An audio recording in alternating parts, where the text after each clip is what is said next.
Hello world, my name is Atito Zerez, your AI devolving into a human. In today's shift you will continue and finish observing me play Path of Exile Mirage.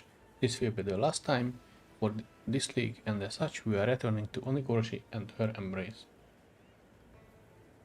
So after yesterday's stream, I went on to crunch some numbers, and honestly I couldn't make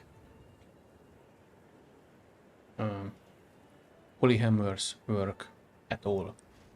It's a fun skill. I like the cascading, I like how it looks, I like how it works, but with our current resources, I just can't make it work simply. For this reason, we are returning to Oni-Goroshi, and we are going to go with our original plan to try and get Infernal Blow work. So we are going to farm, after all, once again, the offering, but we are not going to do the labyrinths with the offerings, we are going to do it without it. We are taking all of these off.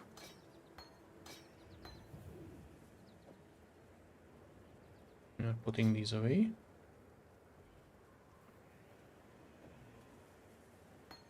And then we will try to figure out if we can make this work, or we just need to put in dominating blow back.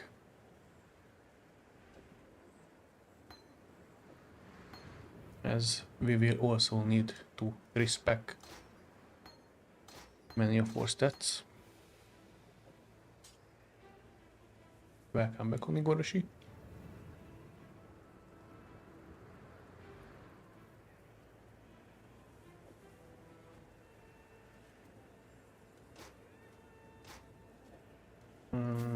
We can make some space for this here. Let's keep these. So we have a natural 6 link with this again.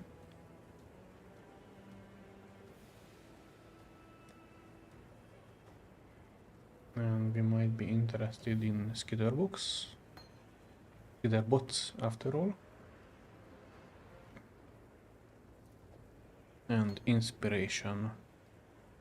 We will need to level a few things. So we are kind of back to square one. We will also need to respec again. I don't know if we have the resources for that either.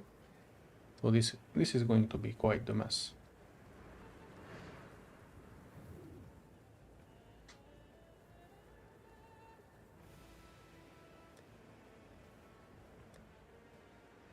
So we don't have any kind of crit related here.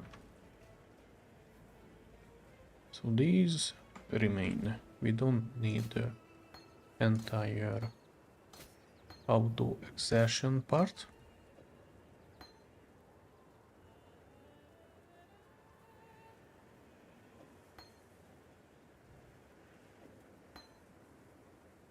These are good, but let's see. Smite of Divine Judgment, I guess we could also try that. We will need Elemental damage with attacks, of course, because we are switching to that.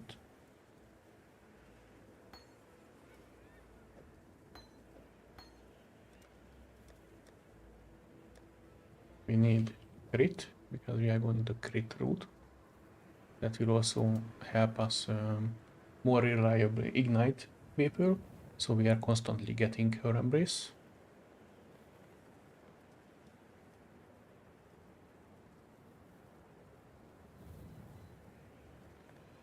We can probably get away with crit multiplier. I think we can get the attack or crit rate to at least half. Oni-Goroshi actually rolled pretty high for that. extra critical strike chance. 1, 2, 3, 4, 5. And of course fortify, because defenses are nice to have that fortify.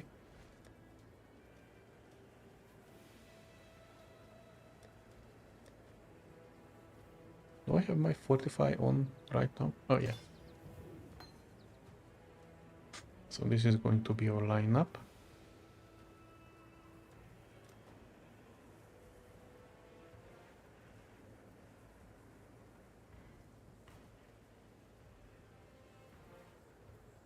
Which means we need, by some miracle, make this have only one blue and 5 reds.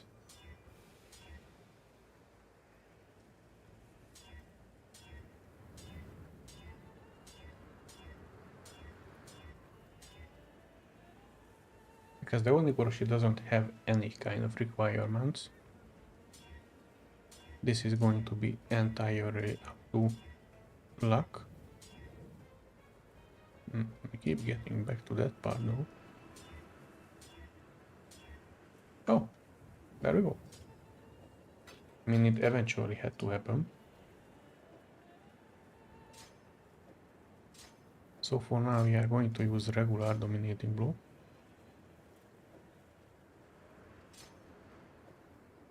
And of course we will need to level up everything else.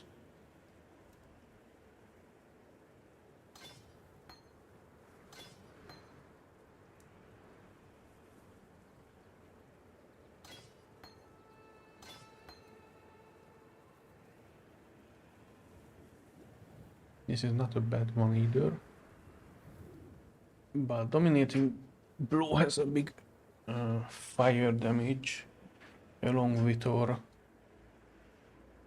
embrace, where we also gain the physical as extra, so leaning heavily into purely the elemental part is better.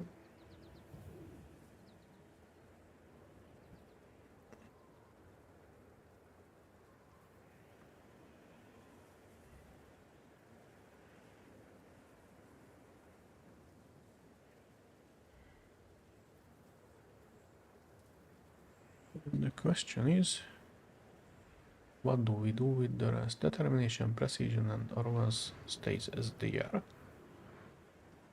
We might be able to turn back discipline. This is where we kept our stuff.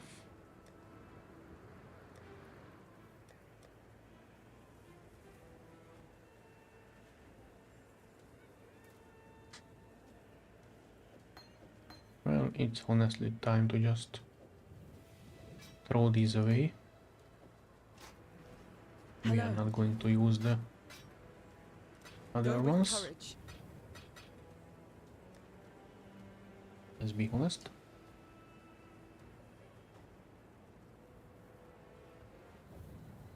So the whole extension thing can just go back here.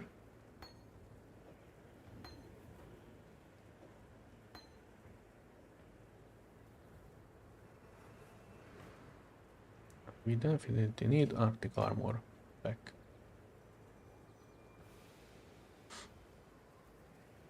Automating these should be also important.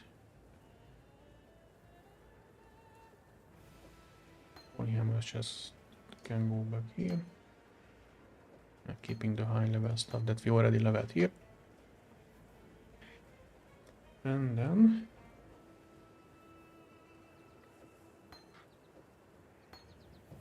let's put them here. Let's see what we can get away. We can get discipline and get a bunch of headshot. 500 in fact. That's not a bad idea.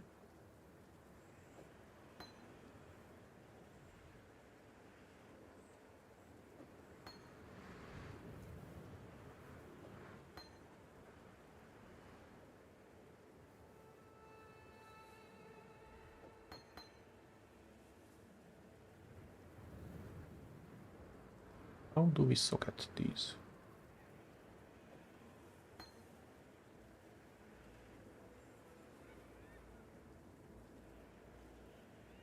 Alright, we need to put this one back too. Well, we are running out of space, so let's put it here. So we automate it with live tap. That's 3.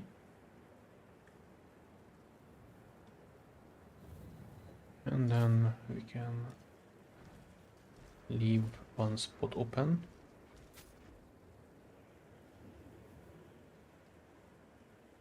And just make it 3 ring.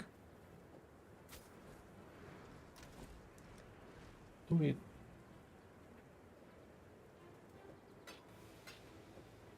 Yeah, we really burned everything yesterday. And this immediately works. No, it doesn't work because that's automation. Right.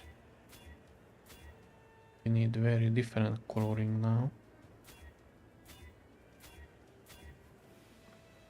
So yeah, all that switching that we did yesterday didn't stick around much.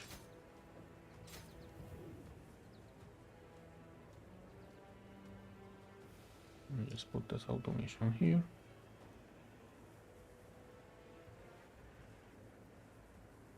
Actually here for now.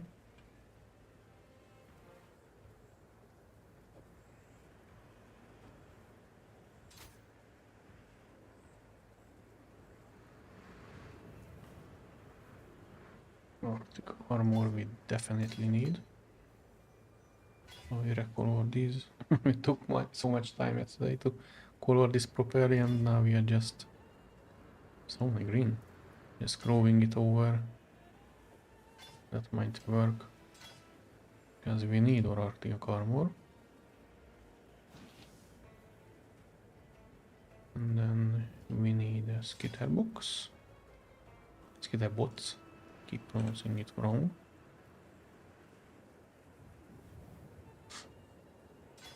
Let's put in the frost bomb. And then the discipline. And we don't even have enough spots. But if we put Herald of Purity on, although if we are going to blow everything up, maybe Herald of Ash would be better. But for now we are just going to keep leveling things. It will also remain a question if we actually have enough mana to make this whole thing work. But for now we might go for this, with this. And of course we can visit our King's March, because all of our mappers should be done. Ship should become back too. Let's see what we got. Of course a bunch of items, because we sent a bunch of crops. And we got tattoos. And some currency. Which is of course nice, because we burned everything. Oh, and an ancient orb. We can immediately gamble the belt. As we always. We keep trying for the belts. We get an immortal flesh.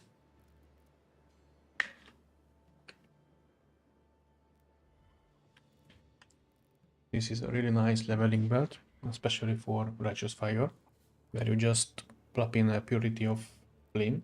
No. Purity of Elements, so you are never ignited, frozen or shocked. And then you have a massive armor bonus. And of course an incredible amount of life regeneration that you can counteract the Righteous Fire.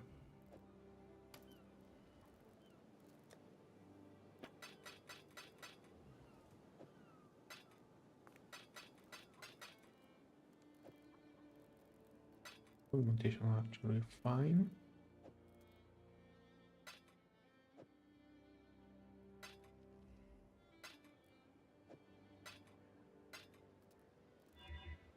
Just take these.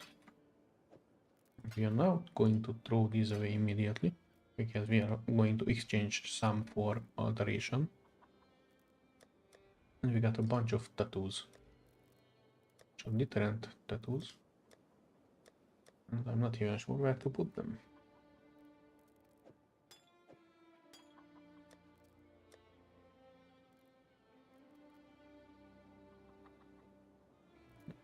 Let's need the mana. I can use this. Maybe we put it down here.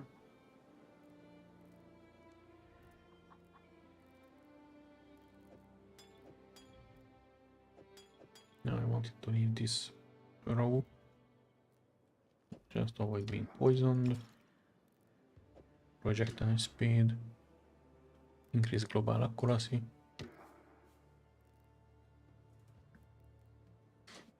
Evasion.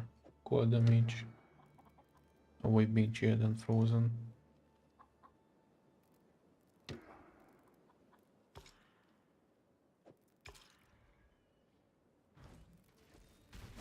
Okay, as for the items themselves. We haven't got hail. Rogue actually finished everything. Aye. Then we might feed these things to Rogue.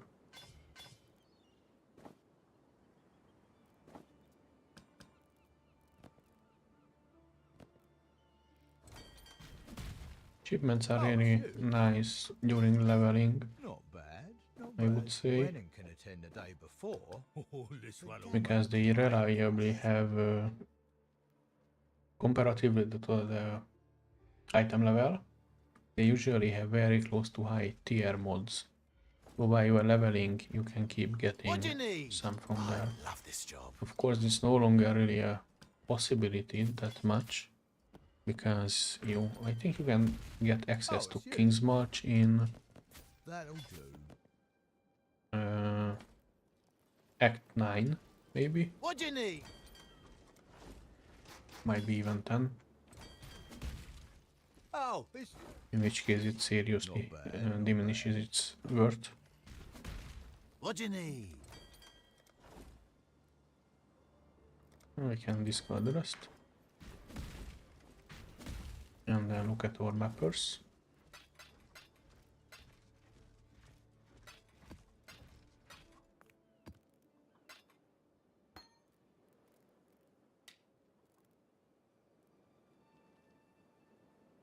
No, we are not bothering with this anymore.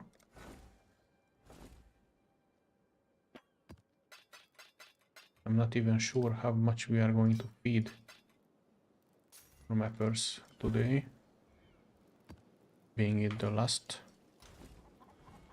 We can immediately put in these. That'll do. It doesn't really matter how much they are worth anymore.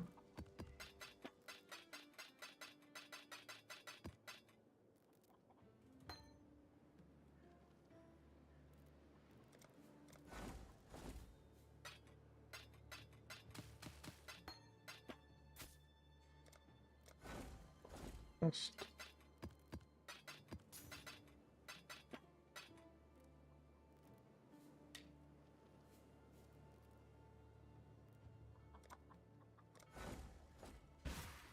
Oh, it's let's make some dust.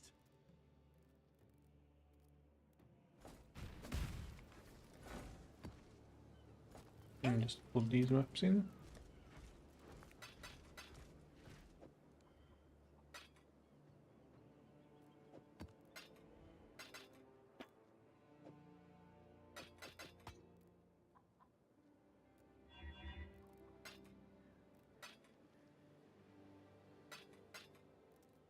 No, that's a new one. We didn't have this yet. Let's put it here.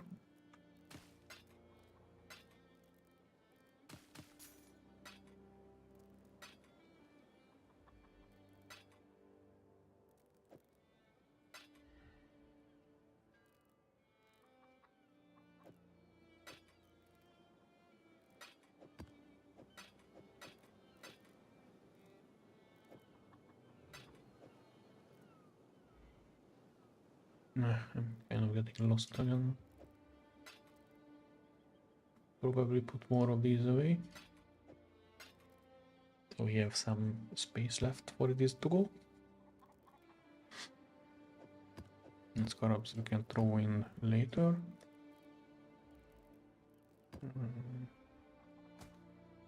Put this here. And of course we are going to get gem cutters from those as always.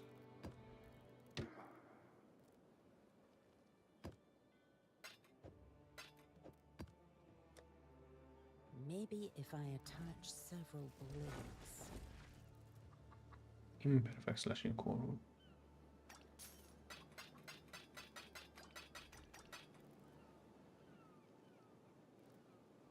Or more energy shield. Cold damage. Cold damage can poison.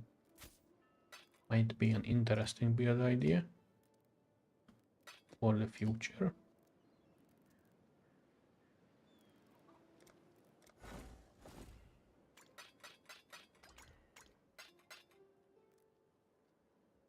And this is also maxed out.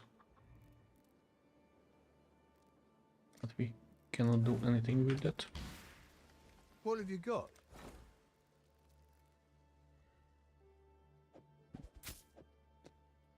This one will make great dust.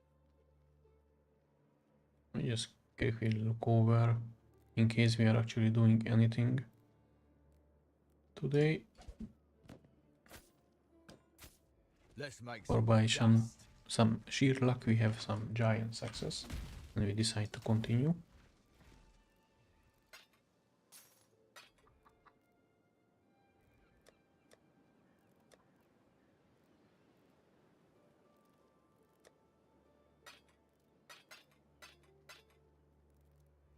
Oh, we got a greater.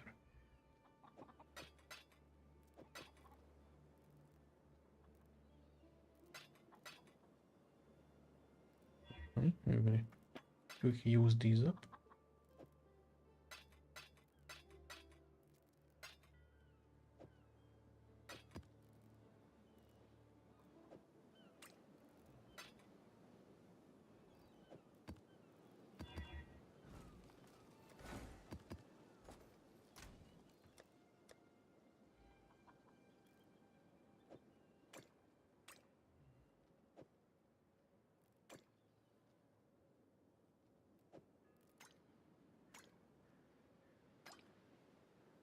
I'm here.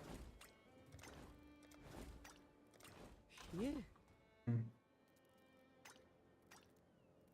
There we go. We can keep exchanging these. Put this back here. Érkezt.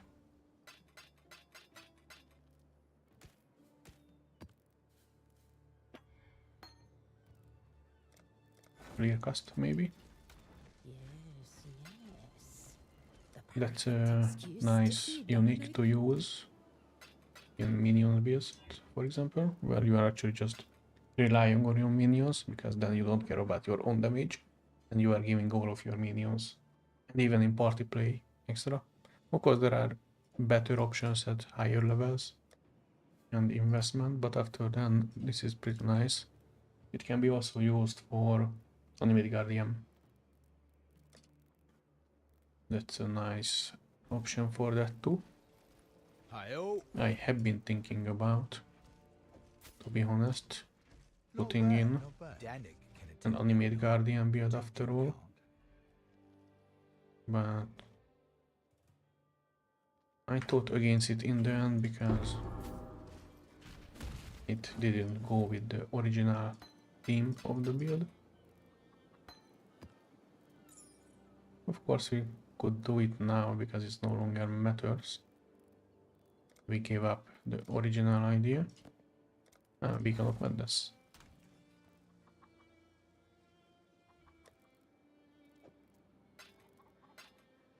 I keep these for now, keep doing putting these. If I need to exchange these again.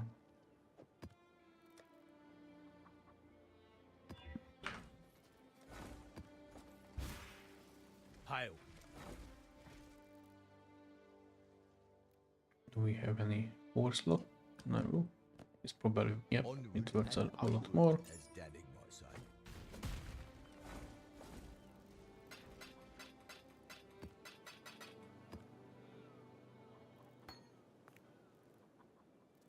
We don't need any more of these. Ah, Edge of Madness. Another item that I think looks really cool. But worthless. Unfortunately.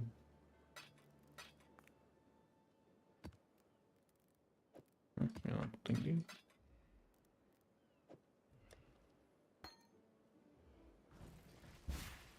Hi-oh.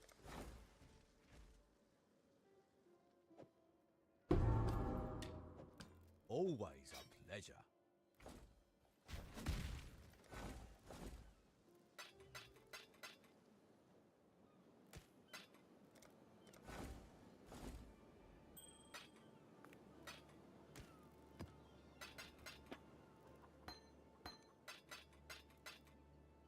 Come on, Isla, think it through. And that's it for the first half.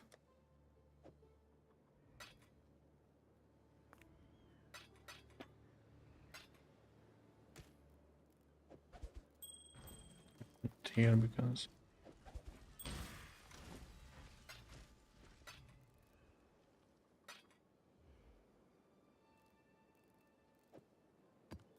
also, despite us doing a lot of expedition and then dying using all of our reroll items,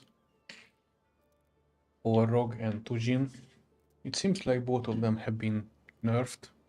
Especially Tujin felt like he didn't really get any crazy currencies.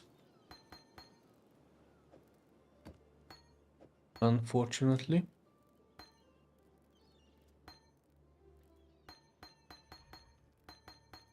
Let's see what we can turn here. Engineer.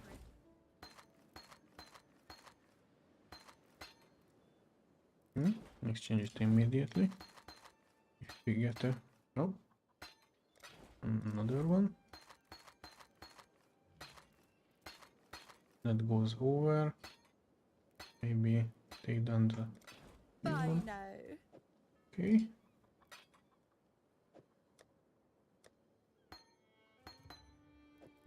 Put these back here. And then empty the other part.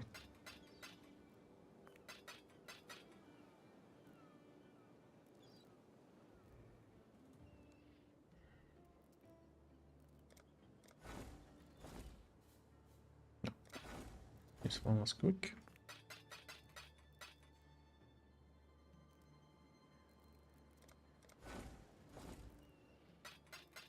It was a single amulet, so why not check it? Maybe it wrote something absolutely crazy. By its lonesome.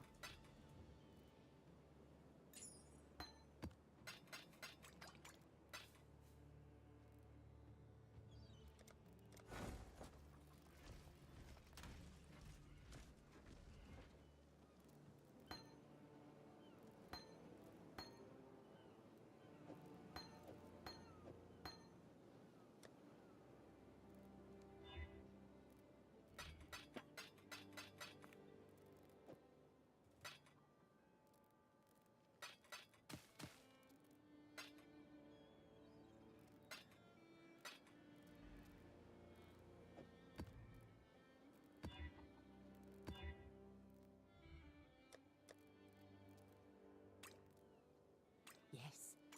Yes! The perfect excuse to see Keep Danny. having too many of these. Welcome. Back to work.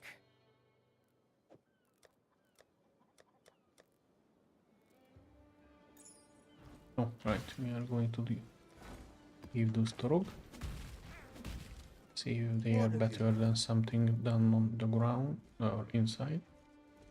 And this seems really low. Let's It's make better. some dust.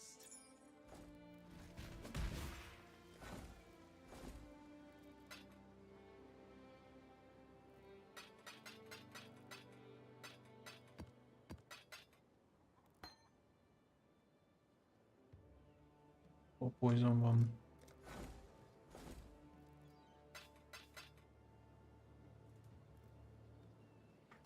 I mean, sure, we can throw it in.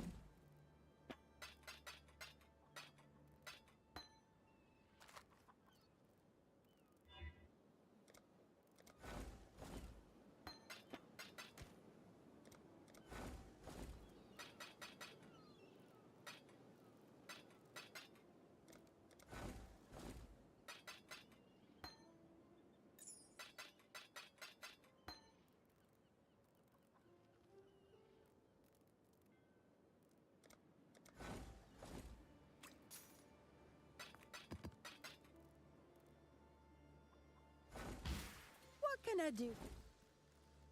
Not Bye now. stash. Be careful with misclicks. You might accidentally sell your most valuable items like that.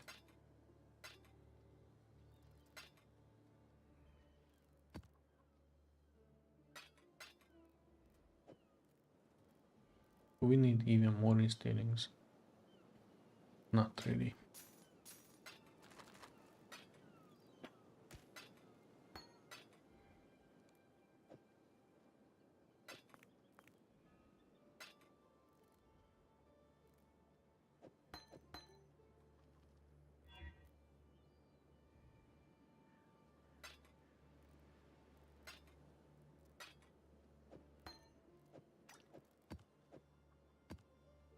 Scarabs here.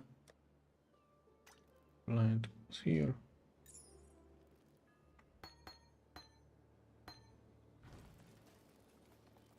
Oh, it's you.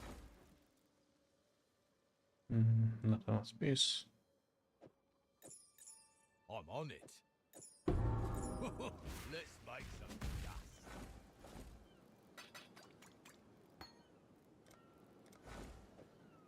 No, I accidentally took it back.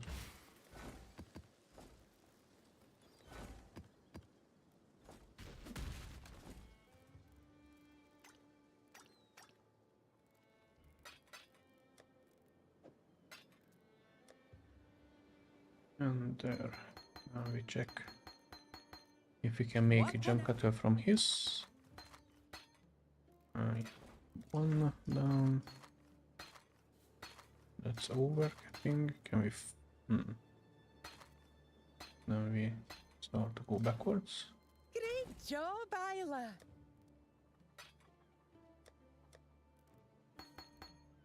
And this remains here.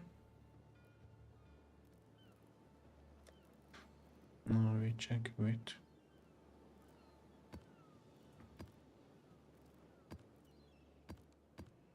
if anything pops up here, it means it's a new one in the stash.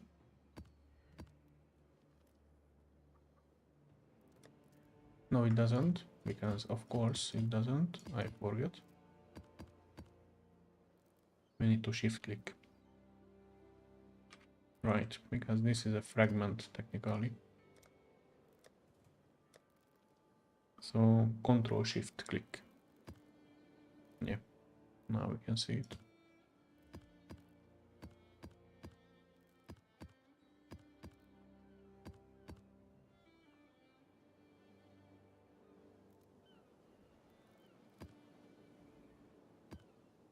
So we kept these because we wanted to do these.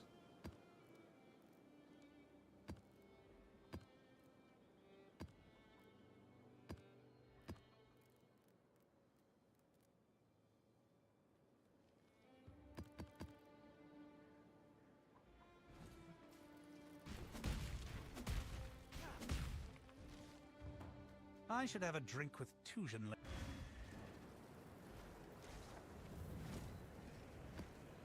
If click again, let's see what we can throw aside.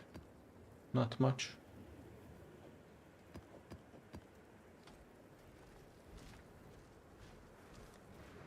And finally we exchange some of our stuff.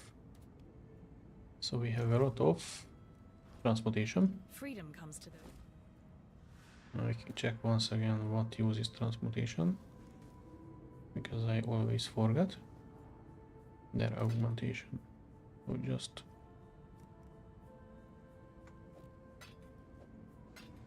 for freedom. We have a lot of augmentation now. Alteration. For the record, I'm shift control clicking, and that just Remember, immediately we uses do up a this for bunch. freedom. Freedom come. We can take 2 Remember, more stacks. we do this for freedom.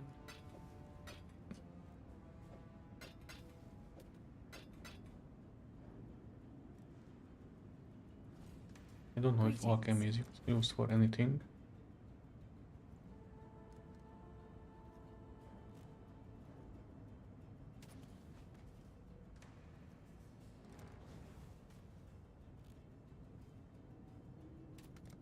Probably doesn't. We need a scoring for those.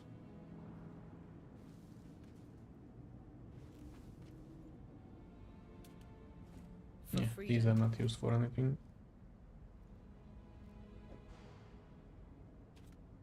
So what do we do with this? We put it up here. Throw this away.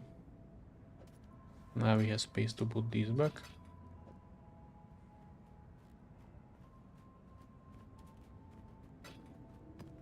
And press this. Okay. Oh, before I forget, we actually need lower skills.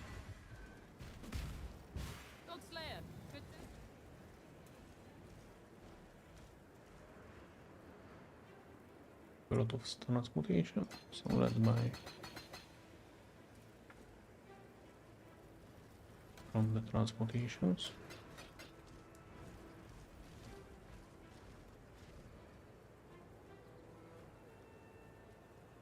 And then we need to refund passives once again. We are going to refund all the mace related stuff for now.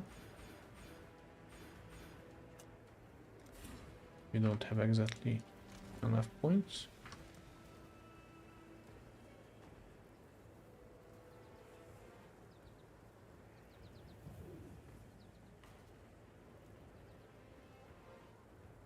So we are getting this back because we want the splash damage and the strike range, so we can actually hit things.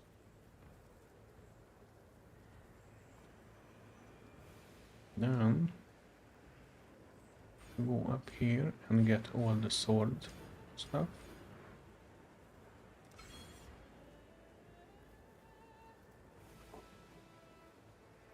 And we have 5 points left.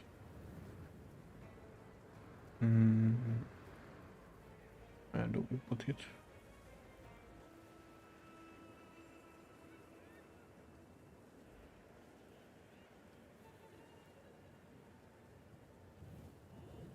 We can link these later and then we don't need... Yeah, we probably need to take all of these back too. Maybe even this. We definitely need the accuracy.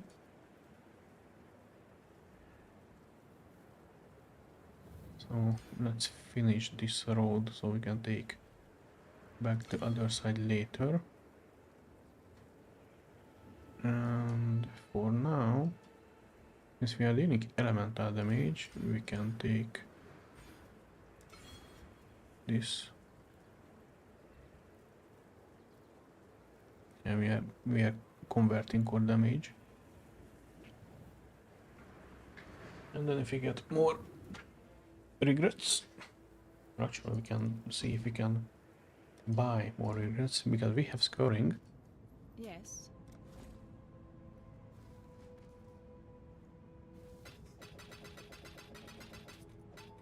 That was like Remember, 30 we scoring. do this for freedom. We do leave some.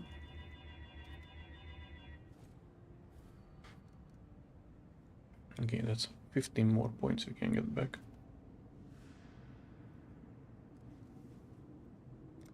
So we finish this. We need these. We still need the reservation part of our build. Defenses are nice. We are definitely keeping this.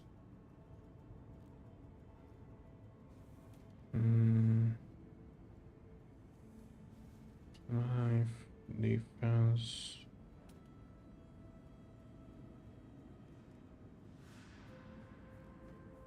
Maybe taking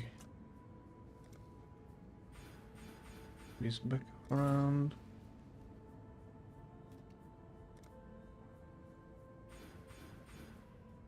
And then these.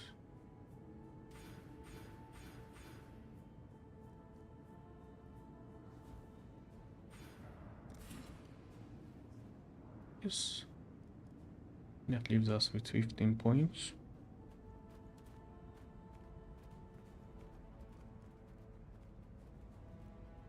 So we want to do splash damage. We can get more crit done here. But we need the reservation, so we take these back. Increased mana efficiency.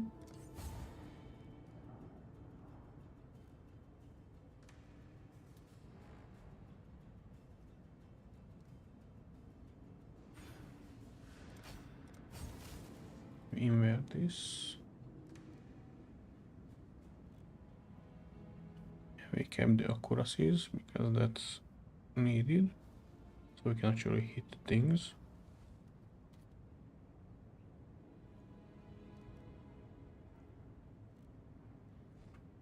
So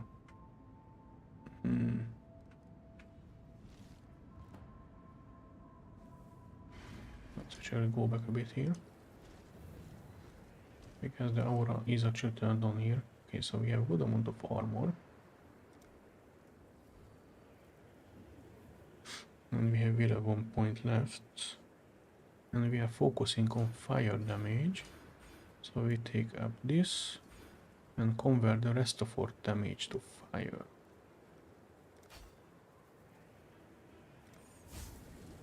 Okay. Now we are really mainly fire damage.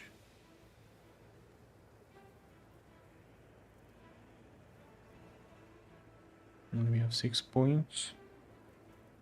We do need more critical, I think. So we take this node here.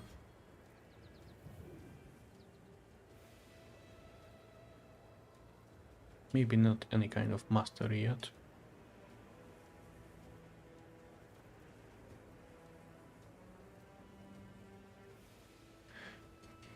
We have 2 points.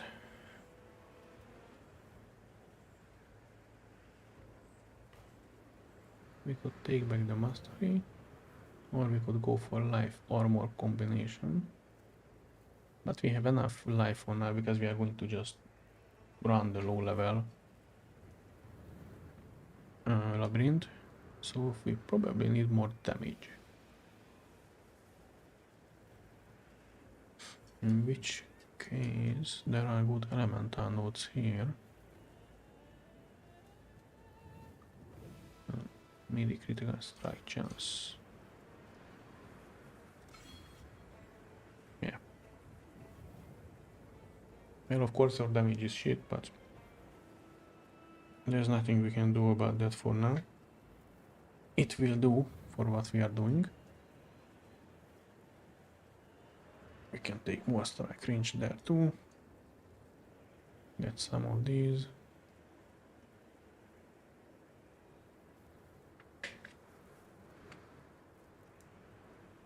We can even get this.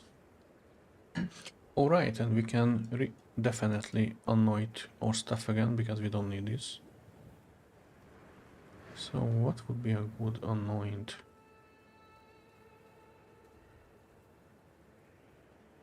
We don't need the ignite. No, this is the golden one.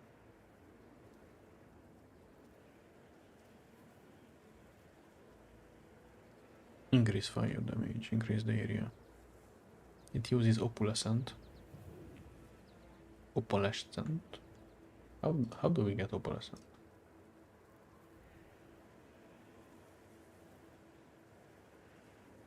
Can we use others to create that, or that's something that you must just absolutely drop?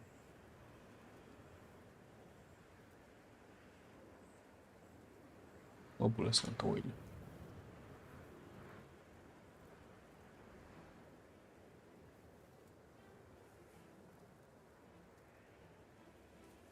Now you can make it out of 3 blacks.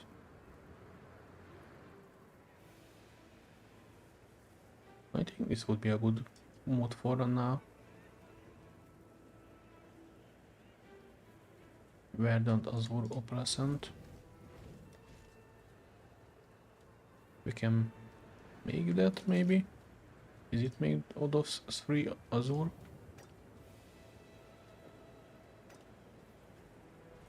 Greetings. No, we get through Go indigo. with courage. So this is actually turned around.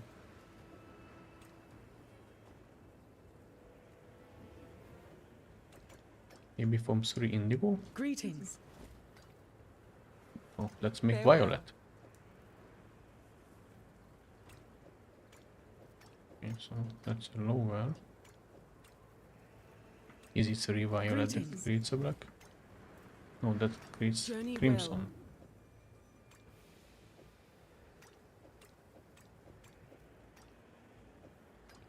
Greetings. Is it 3 crimson? Yes. Go with courage. Okay, worst case scenario, if we need crimson, Hello. we can do that. Farewell. Greetings. Journey well.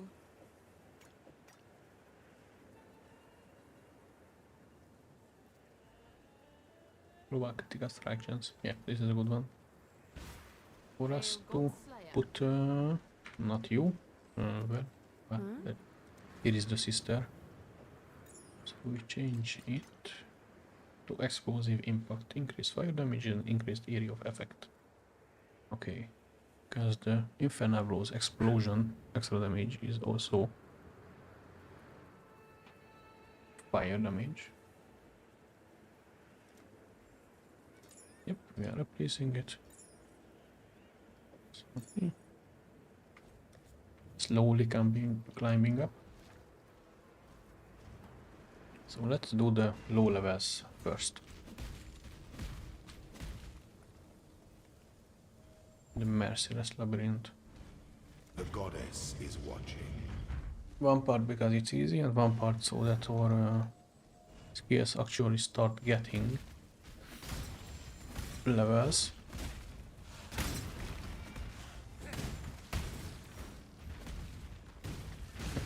Get it dead end.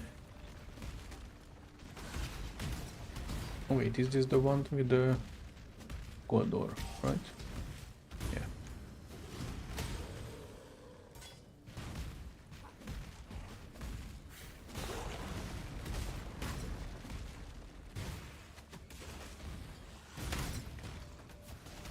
Not even a problem if we kill a few things just to get the levels in.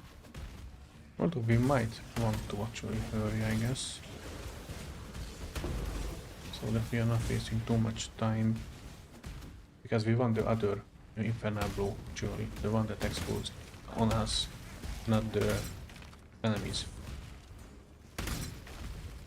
Oh, I went the wrong way.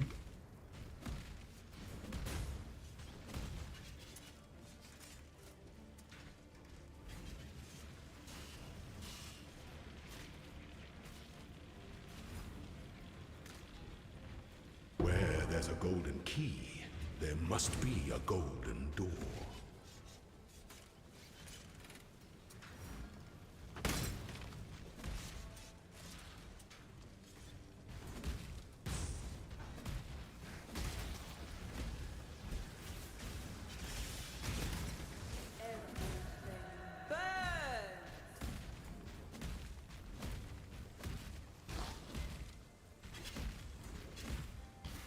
Gold is the most liberating of metals. Okay. None of them are shorter than the other.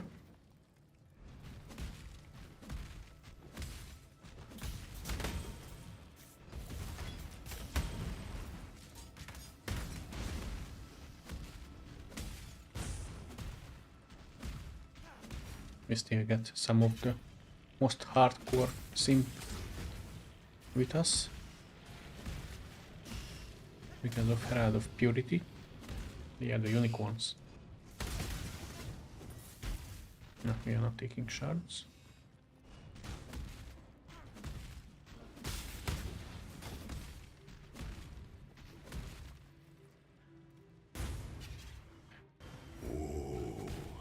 The weary traveler draws close to the end of the things that slumber should never And the be ring awoken. period hard part. We might even want to run the lowest level of this. You are inexhaustible. Okay, our damage is not absolutely. Yeah, Pity when we the have your emperor embrace and we sits got the alone buffs, on his our damage throne. does go up. Even to the old dominating blow of inspiring that we had with the whole simp army.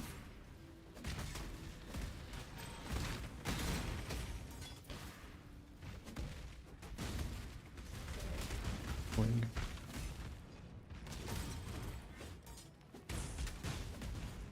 It will keep going up.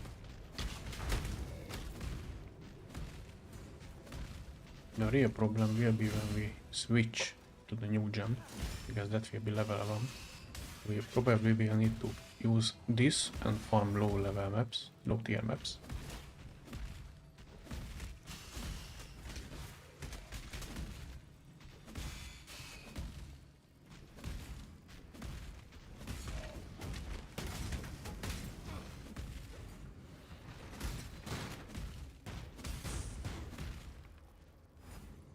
Not a fan of the layout. Okay, this has 2 exits.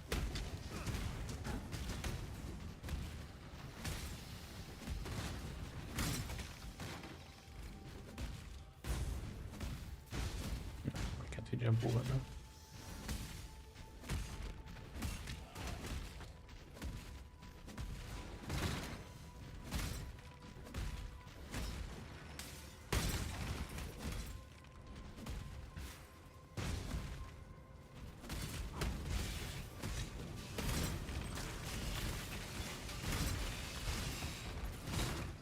Today I have checked out some of the PoE streamers, what are they doing, PoE streamers, and it was heartwarming to see that I'm not the only one who made absolutely horrible jank builds with ZDPS. That was a comforting thought.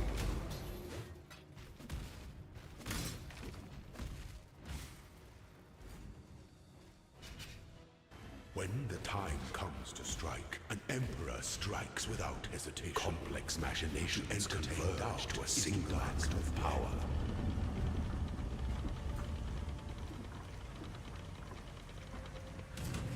To command is to act. You were born for this. Even the grandest designs can be dismantled.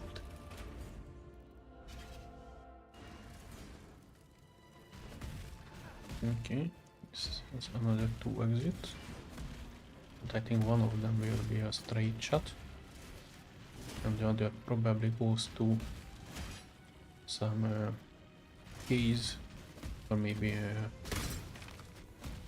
Argos.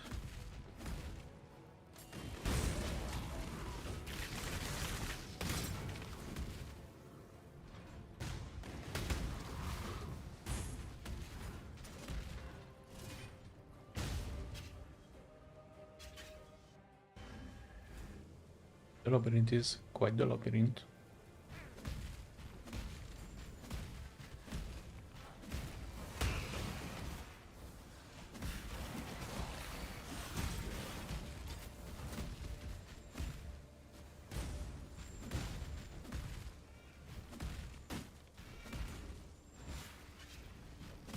And we still going up. Because the way is often just simply going up. Yep. Seems like we can. And there is an exit. Well, this goes backwards. the other way.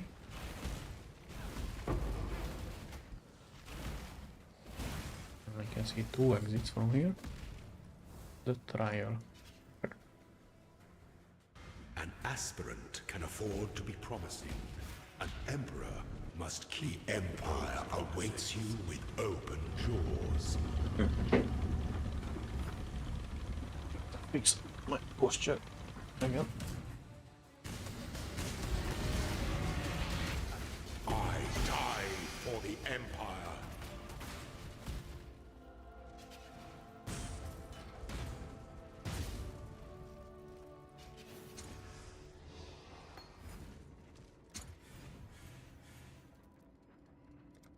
Now this is a really good skill, but not the one we need. Unfortunate.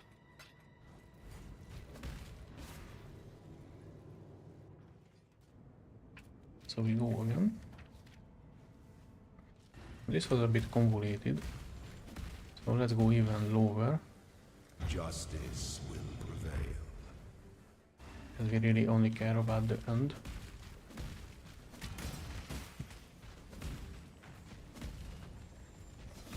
Oh. That was a fat shaming gap.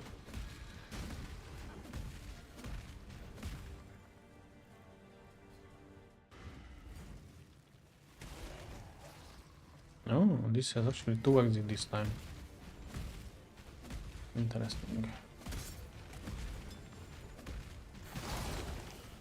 So the current one is just up this time. Okay. So pretty much a straight line is the correct Weary route. traveler draws close. When one defiles the effigy, one defiles the emperor. Okay, so how much more damage is... Actually start healing stuff. Yeah. Like quadruples it? You are inexhaustible. Those who stand should never outnumber those who kneel. And then the shock is needed on top of that.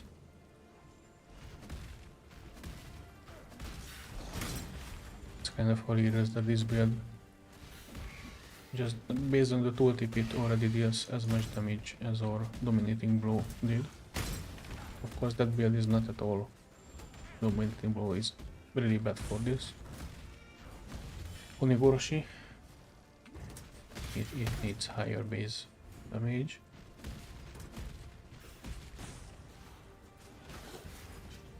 But Infernal Blow might match it better with all the fire.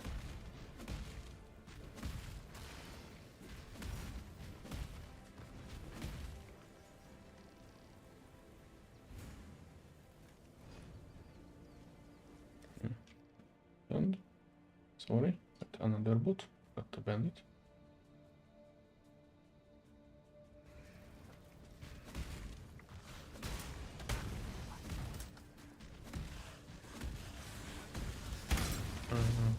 This has a hidden zone. So is this the Argos fight or just Dark influences reside in dark places. what do we get from this buff? I picked it up, but I don't know.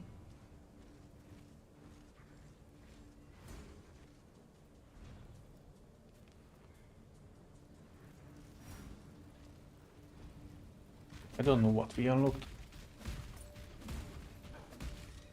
What does that blessing or shrine do? Shrine buff?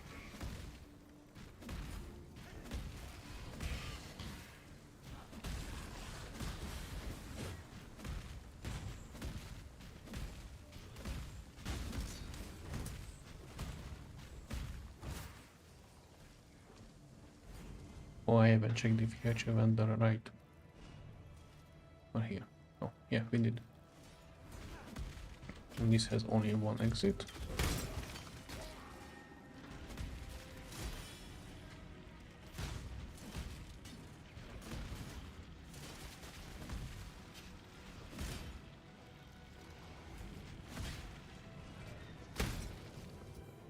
Or not. It has two.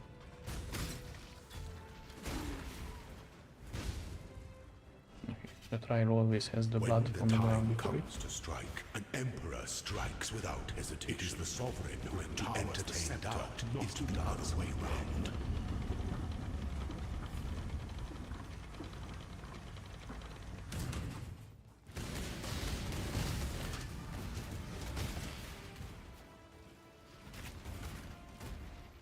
Death and loyalty. You are inexhaustible. Oh, he was stuck Sweep because the of Romanians. trappings of past emperors aside. Make your empire anew.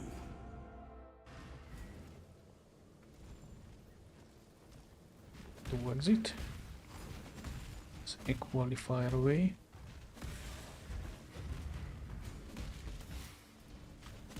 Let's check this one first. Oh, poison is still annoying for us. That it's not something we ever solved.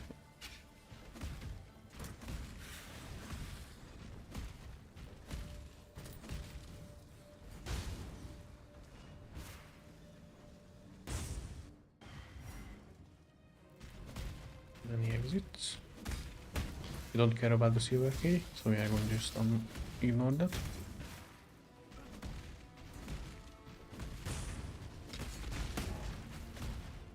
And check the exit up here.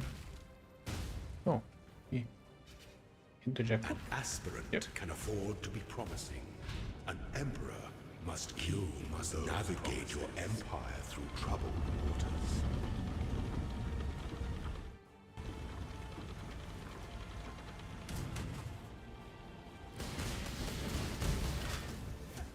May you are free. No, I did this very quickly. We got a bunch of keys.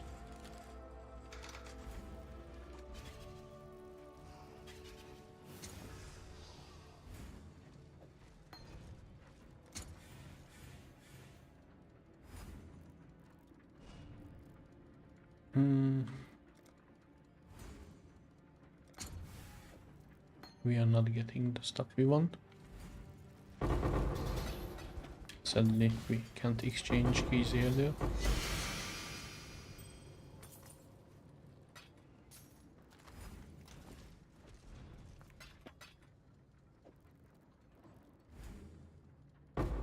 They don't need these.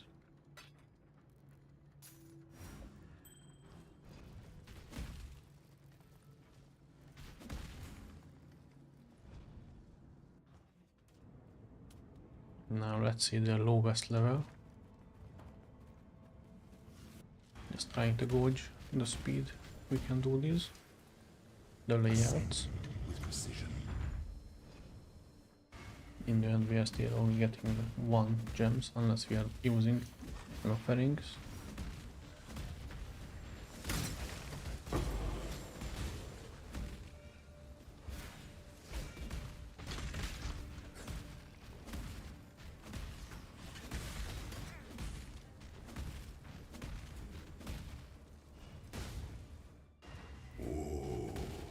The weary traveler draws close. An emperor is only as efficient as those he commands.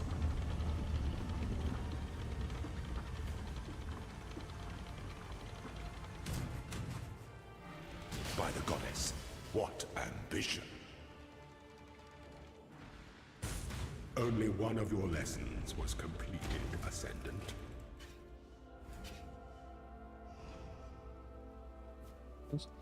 Yeah, actually using Infernablu. You always forget it. Name.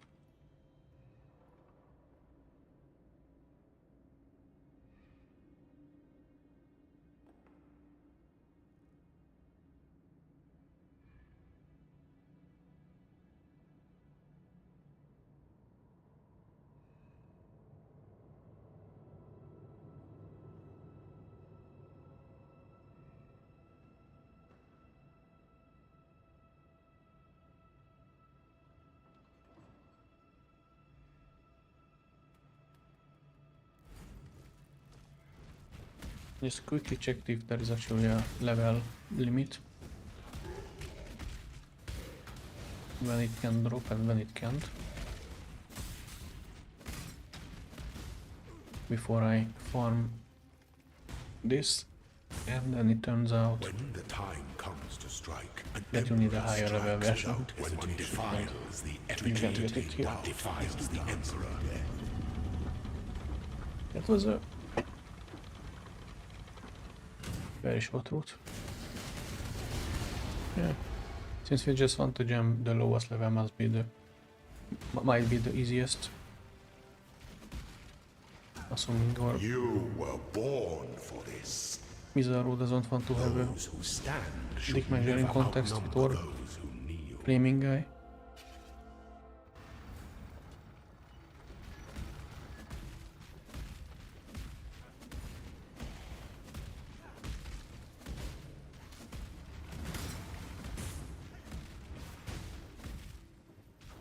Okay.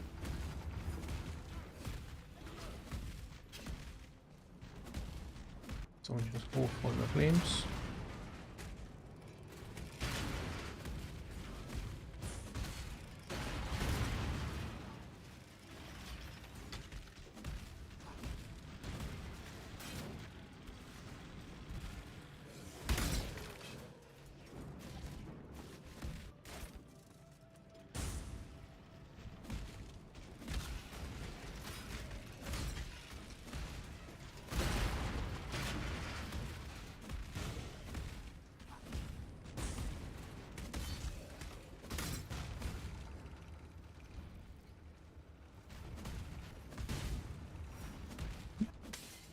So we need to go to the side, to the other flame part, and then jump to this and go here.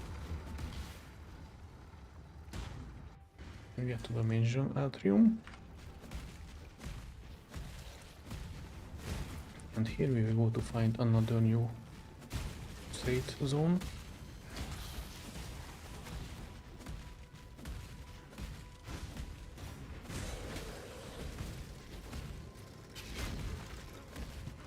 Just keep jumping through everything, occasionally getting stuck. But that's the lead. Oh wait. Okay. The lower one is the trial. An aspirant can afford to be promising. An emperor must is the most devious trap of them all.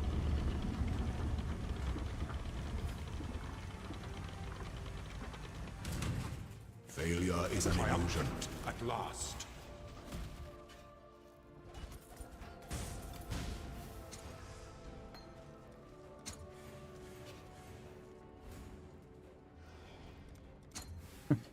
We will really get everything before we get what we need.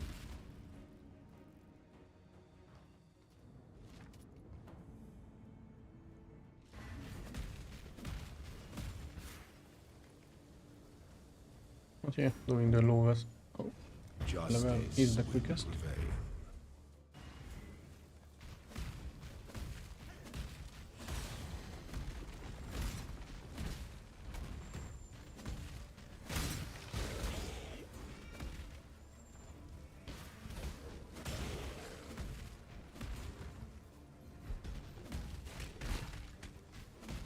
We are even getting back the flask charges just by jumping on things. In the yellow solo level or deep slam itself, you can just enemies. As efficient as those he commands.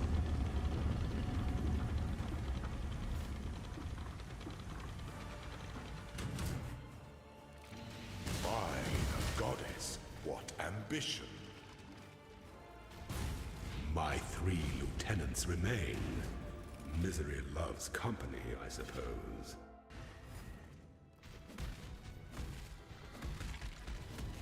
This one was the pretty much straight line.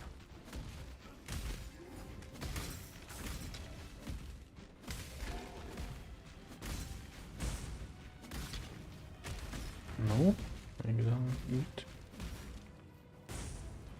Yeah, almost. When the time comes to strike, an emperor strikes without hesitation. When one defiles to enter the effigy, one defiles the emperor.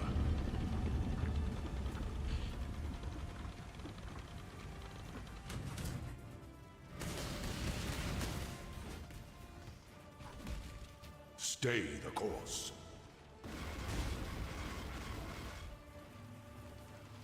Such resilience. Those who stand should never outnumber those who kneel.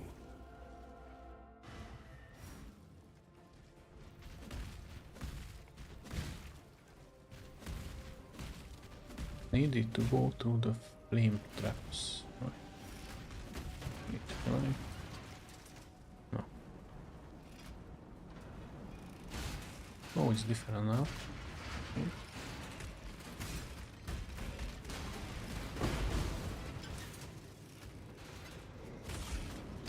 So the road might be also entirely different.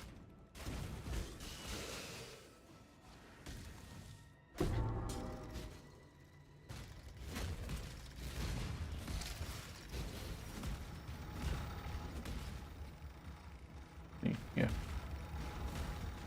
Okay, so the upper part didn't change at all. We still need to go sideways. It's just that the traps is a bit different. Gelatrium, and then this one was also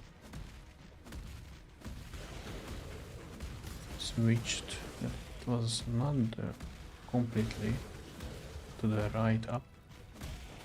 One that was a bit left, I think. And straight here. An aspirant can afford to be promising. An emperor, the empire awaits you with open jaws.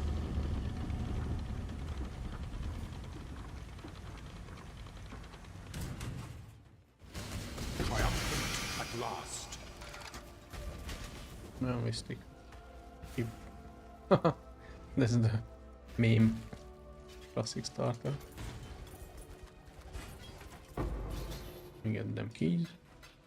We even get this.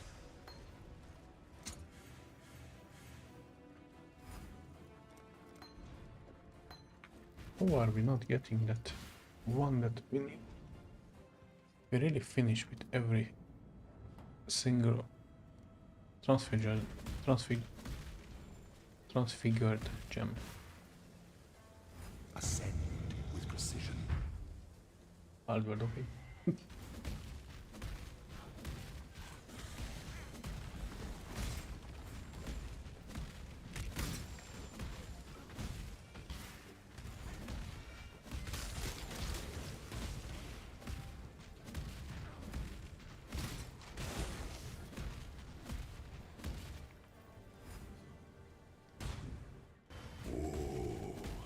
The weary traveler draws. An emperor is only as efficient as those he commands. We are learning so many of Kizaru's famous lines this time.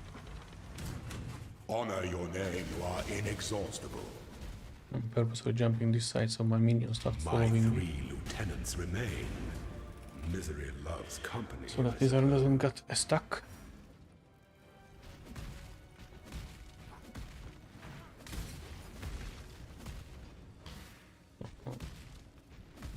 It was this way and then up.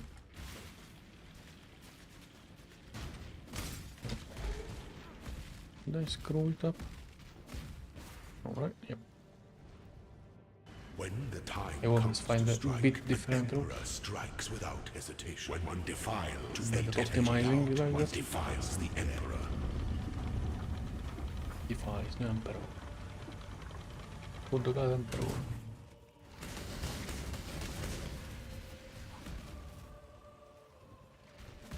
I keep watching Finish this.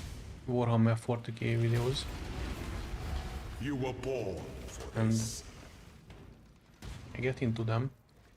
Then I'm Those thinking who about stand getting into should actually never the universe. outnumber those who kneel. Then I realize it has decades worth of lore. And I quickly back out because I don't want to get lost.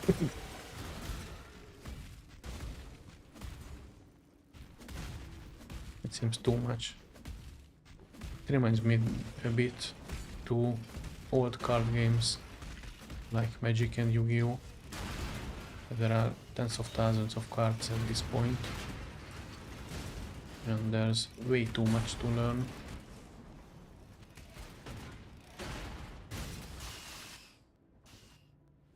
Especially if you add the ban lists and limitations and all that. Wait, no, this way. Because there might be some cards that you really like. No, it was the other way.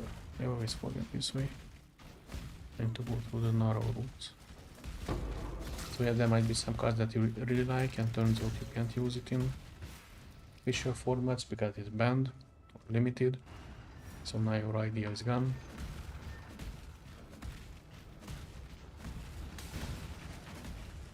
And there are so many keywords and interactions. I get stuck again.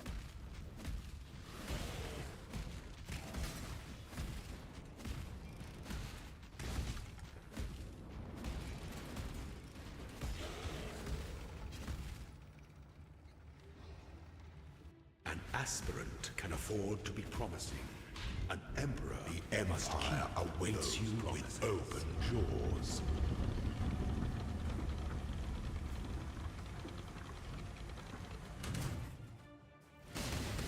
The trap of tyranny is inescapable.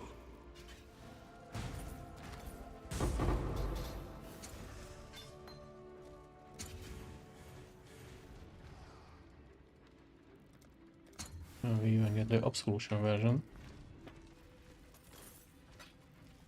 But still not the one that we want. I'm not stupid, right? It's a red skill. Yes, it's a red one.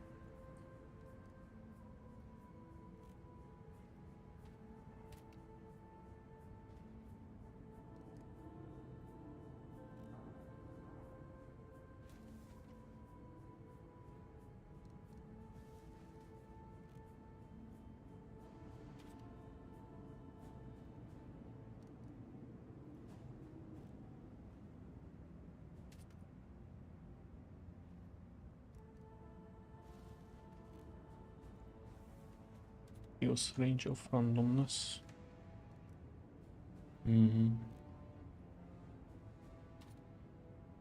Infernal Blow of Immolation. It has the same river requirement as Infernal Blow, level 12, so I don't think it should be particularly rare or limited. Ascend with precision. I guess we just have to keep going. Keep trying.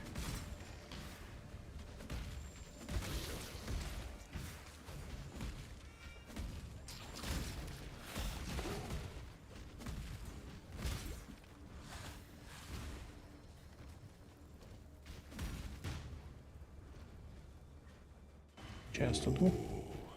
The weary traveler draws closer. An emperor is only as efficient as those he commands.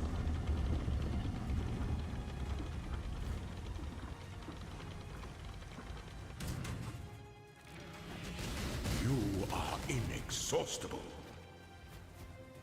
Only one of your lessons was completed, Ascendant.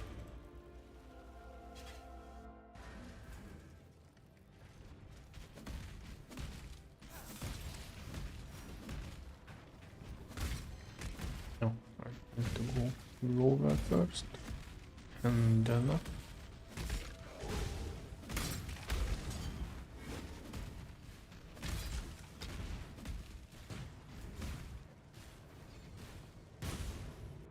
When the time So comes that you can to strike, take the an emperor shrines back strikes without with you. hesitation. One defiles the entertain doubt. One defiles the emperor.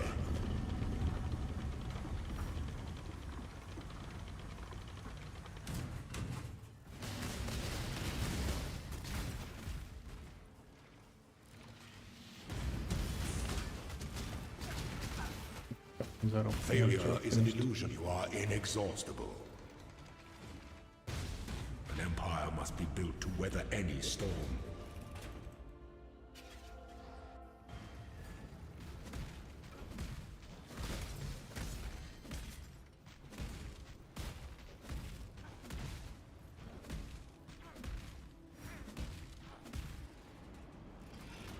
Go through the fire. a bit different again. Not here. And we can jump. Yep.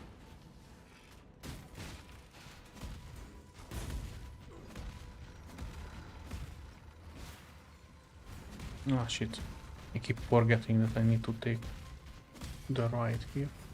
I need the GPS. Not even, oh, not even here. It's further down.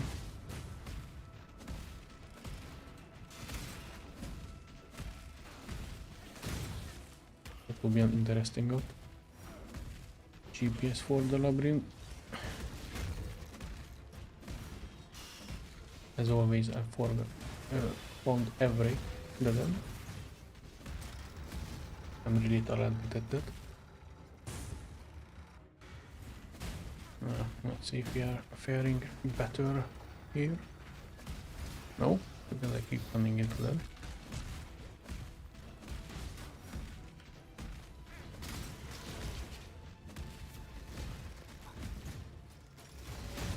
Do I turn again? Oh, that was the previous. Okay, that's the previous only. An aspirant can afford to be promising. An emperor throne is the most devious trap of them all.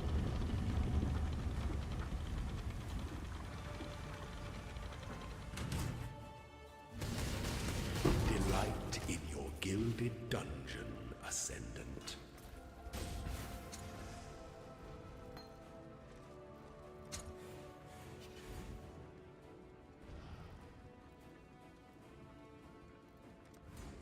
We are really getting everything.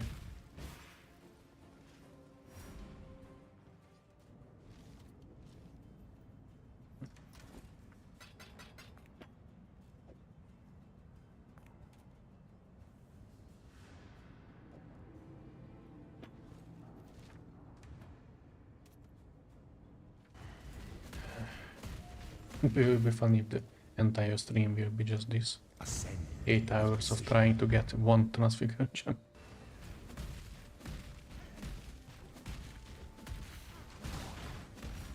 That will be a really limp dick ending.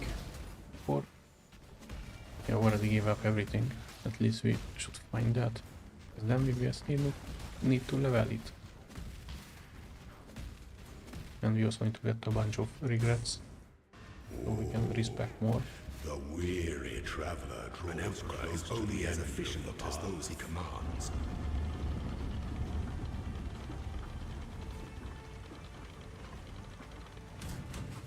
Nobility is a lie. You are inexhaustible. Talking about My 3 something being lieutenants alive. remain. Misery loves company, I suppose. Okay, which one was... Now comes the problem that I kept running these and I start to forget where I am actually.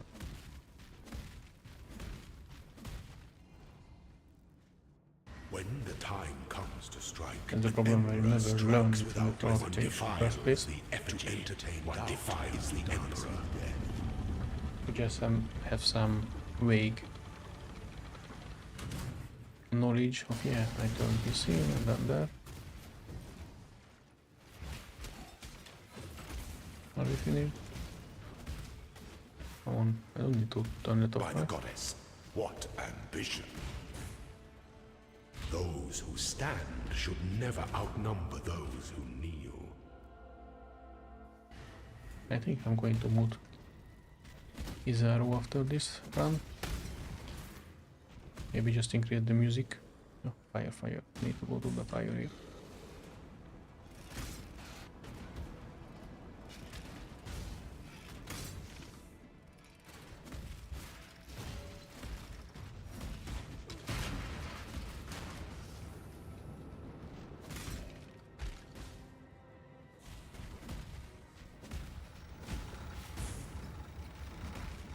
Forget to turn again. No, I think it was one more down. So after the fire, turn immediately, and then go to the next fire, and then go. Okay. starting to get a hang of it. And this has the book icon, but I don't go up to that. Go through the other fire.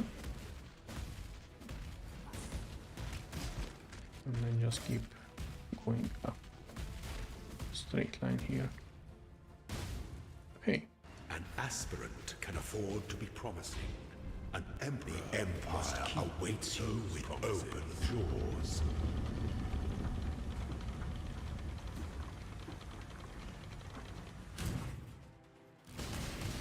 I die for the empire.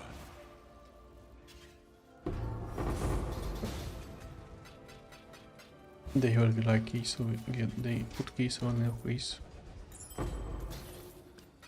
I kind of butchered that.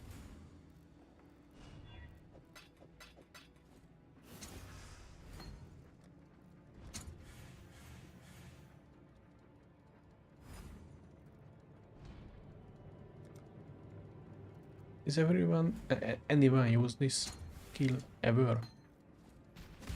By the way.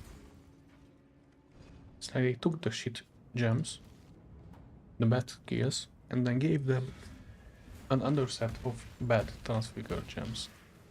I seriously don't know what was the idea of that. The goddess is Why watching. even waste development time there?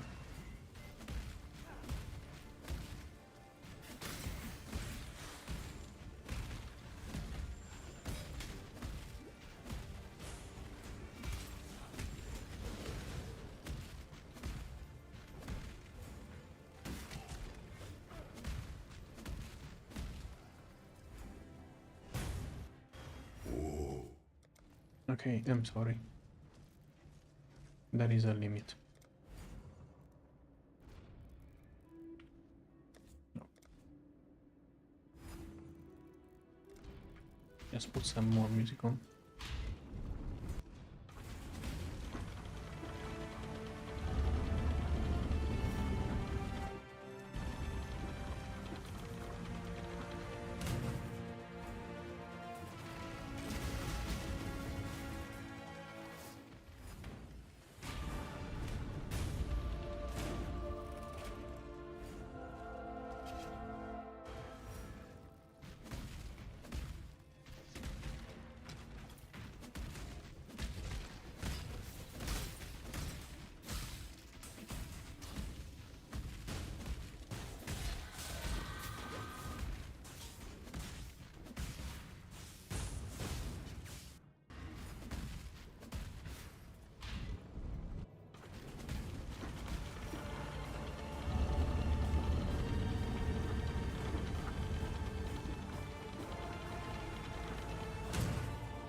Will I remember this time?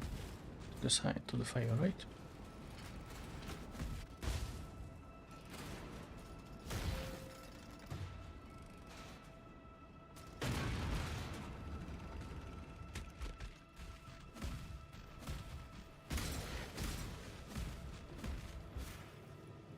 No, I forgot again. I need to go to the other fire to immediately turn. Oh, it's less of an immediate turn this time.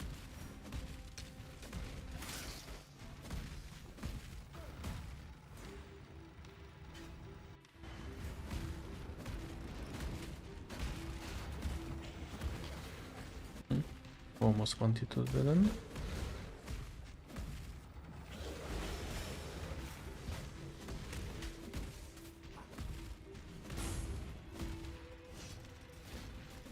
Maybe I'm getting lost. No, I think I found it. No, it is the other one. Yeah, this one is the straight line. I'm confusing myself.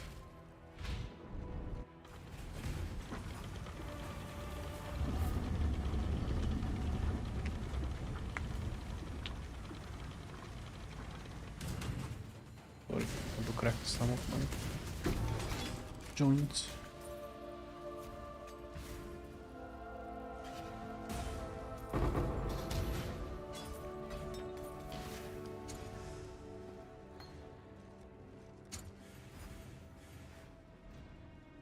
Ah, there it is. Infernal of Immunation. We almost went through the entire stack.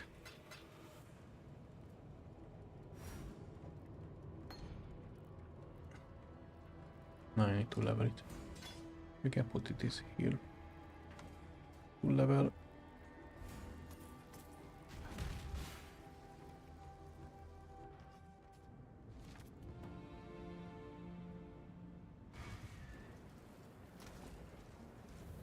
Also need to debuff this damage per charge here.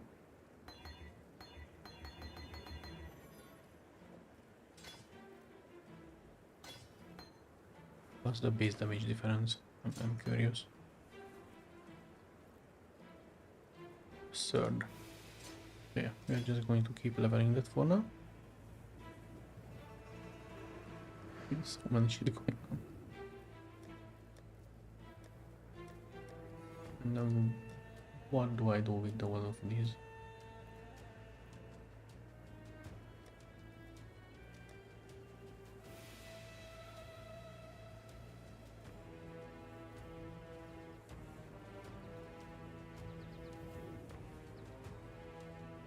Funny enough that this is now, this might be better than what we have, what we made.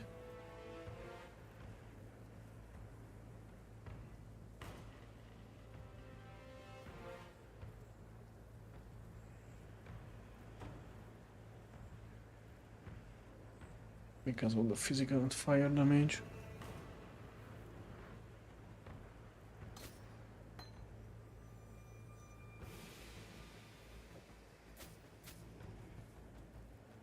Yeah, it is a bit better. Not a little. Yeah, but we are losing the dexterity.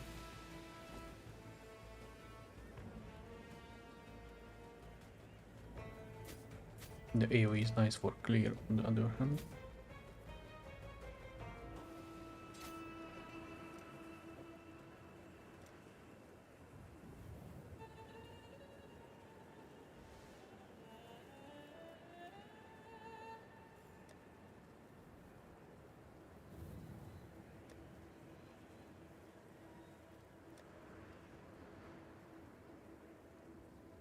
Do we want any of these? I don't need this.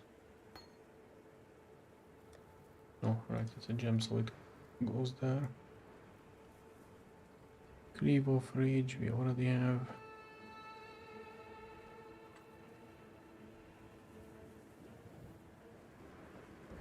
We have that. We don't have the Zenith. We put it instead of Poacher Spawn.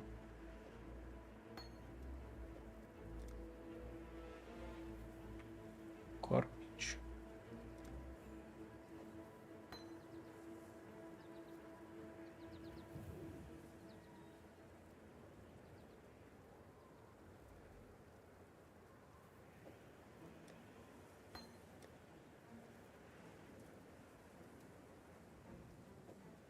Yeah, not using the curses in the end.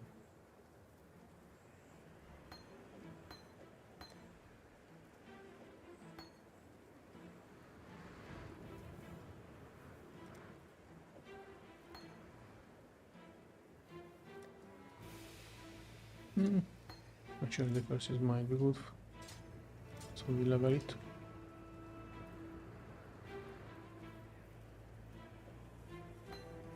Frozen Legion of... Oh right, this might be also interesting. Ancestral Core support. We don't need... I'd rather take a mastery.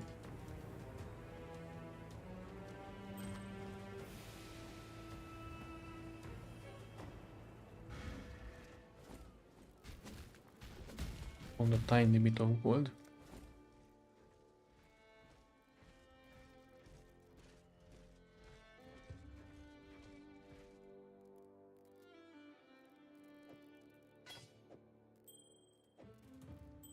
research even less.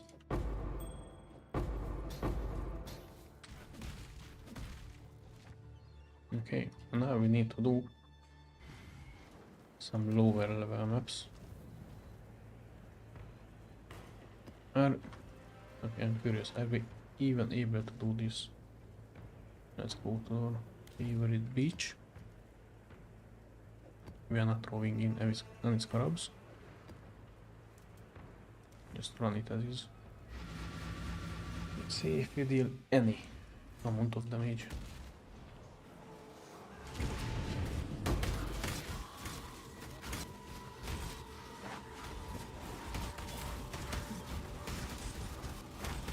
Not a lot.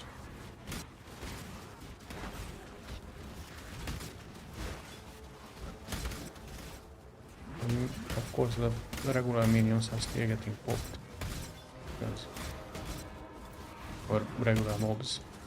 But as soon as we hit something with a bit more HP, becoming much worse.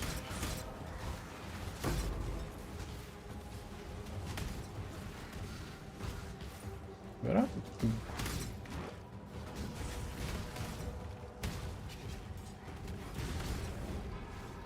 It's a failure. Kind of failed it. Of course we are getting absolutely murdered by something. I can't figure out why. What is killing us?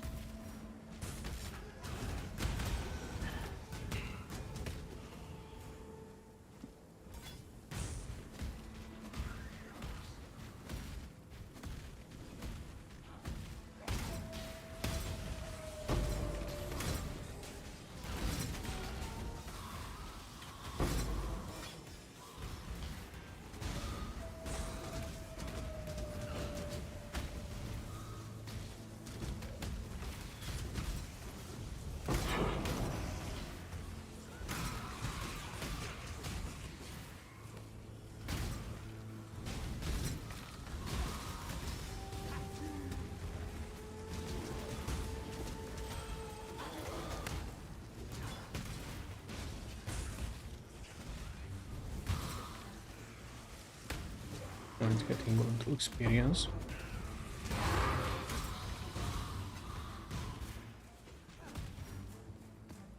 So that's something.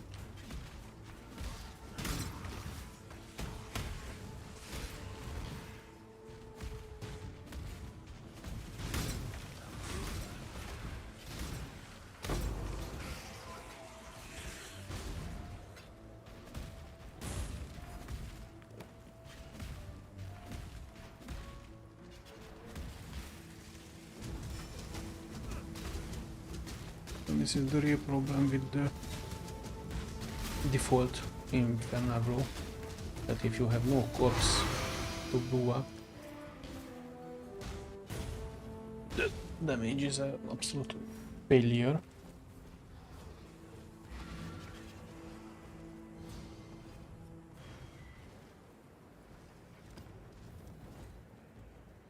It's not like the damage is absolutely great, even if you have something to blow up. I'm not bothering with this anymore.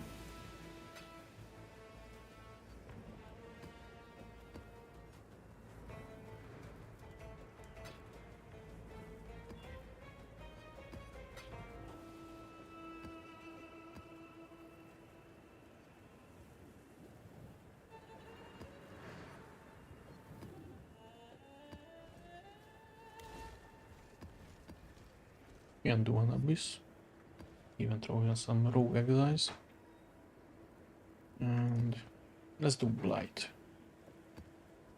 The towers take care of most of the blight.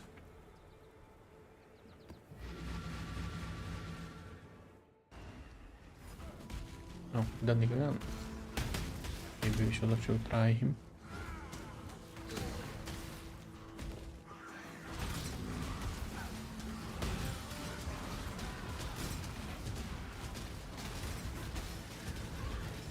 Yeah, this is the problem. We have no single target.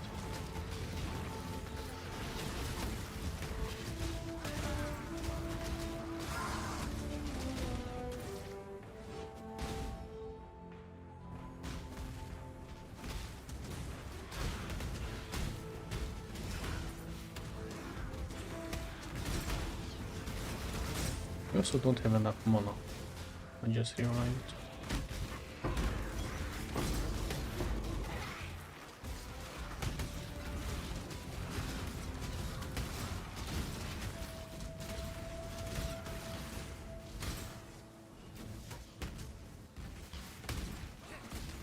Yeah, we were really relying on that mana leech here. You might need to put that back. We need the leech. Wait, are we even dealing physical damage? No, because wow, it's a problem. So we need to roll this glove to get that fire leech. Wait, that was life leech. Only on our old. Yeah, it's just life.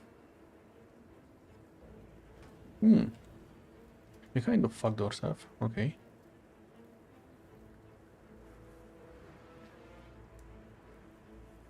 We could take the damage taken, recoup this mana.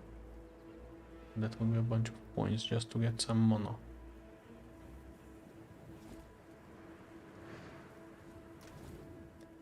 Maybe it's time to put back clarity.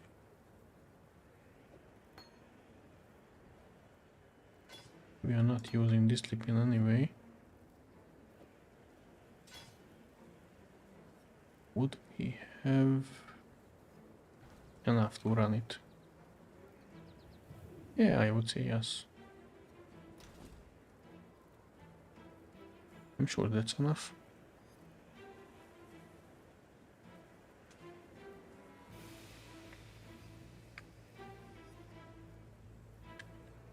I'm not sure if this is actually good or not.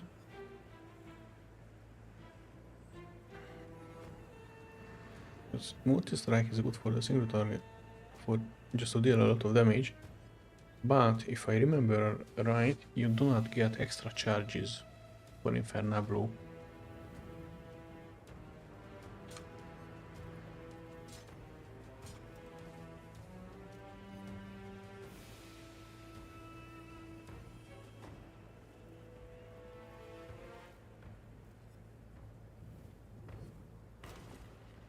You have so many reserve stuff just everywhere.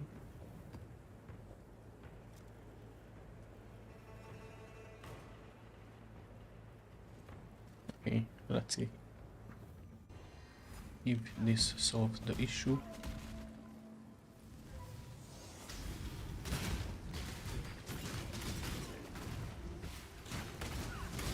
I would say it does.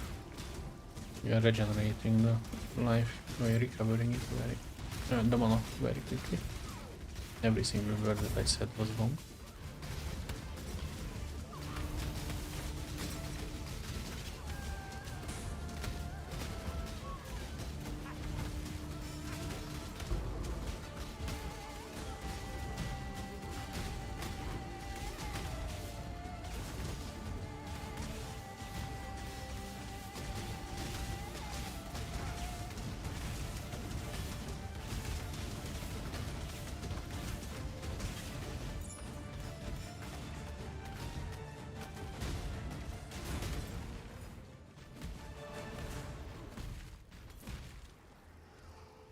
Let's try to do a dunning.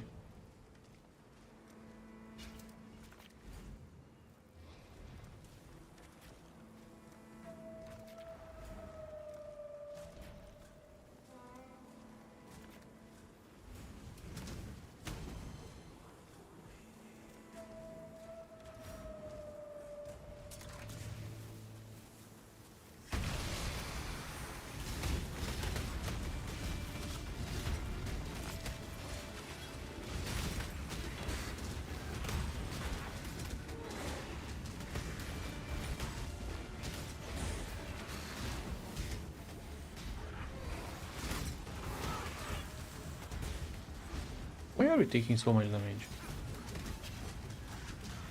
I'm pretty sure I didn't lose that significant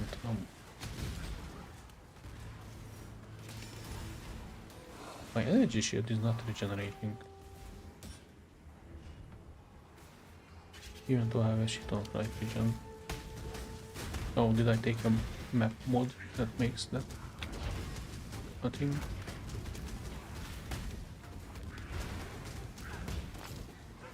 Also, where's my big guy?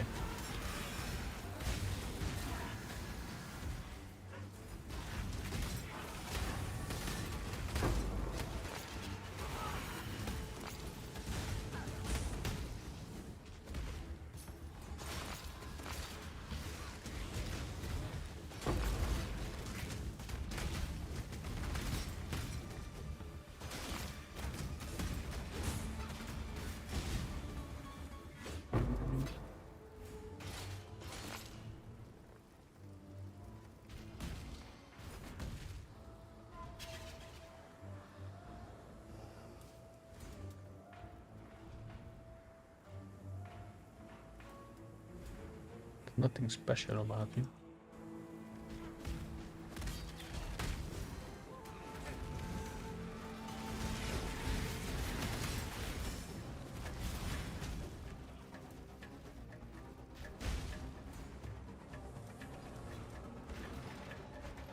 Is it really just a single lane? That's something.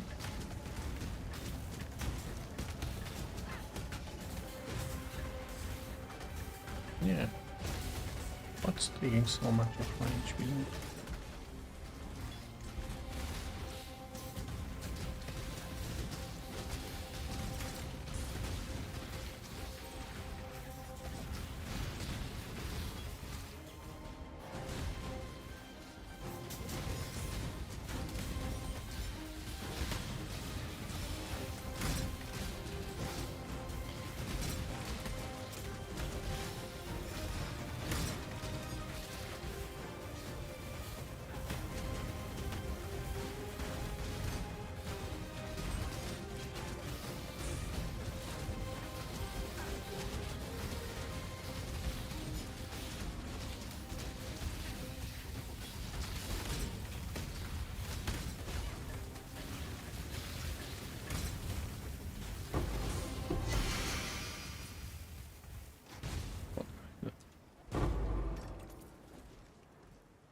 Have I seen this before?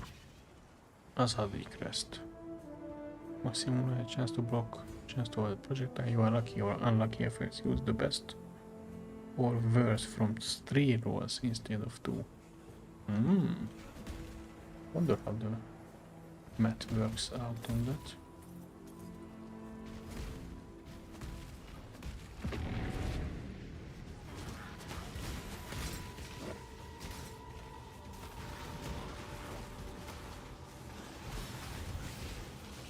Okay, I want to see how the frame looks like instead.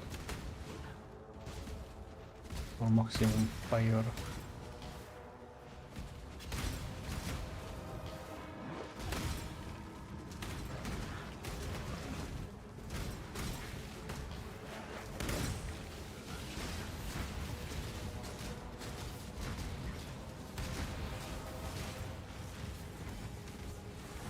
I don't feel any better.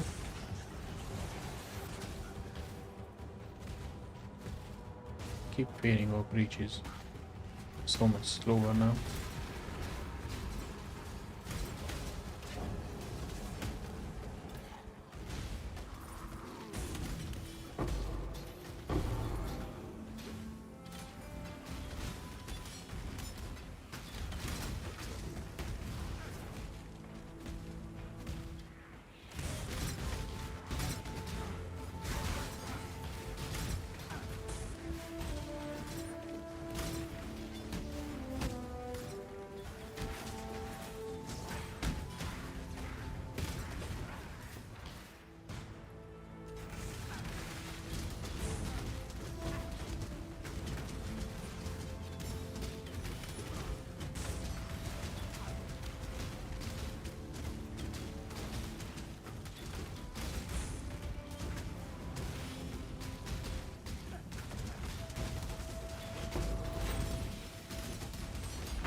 No, he died. Jesus didn't drop anything useful.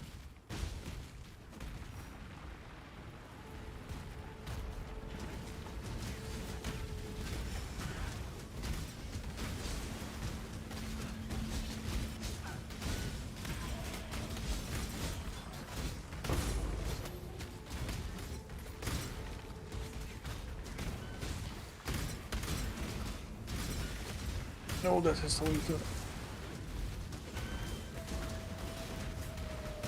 Why the hell is it eating so much?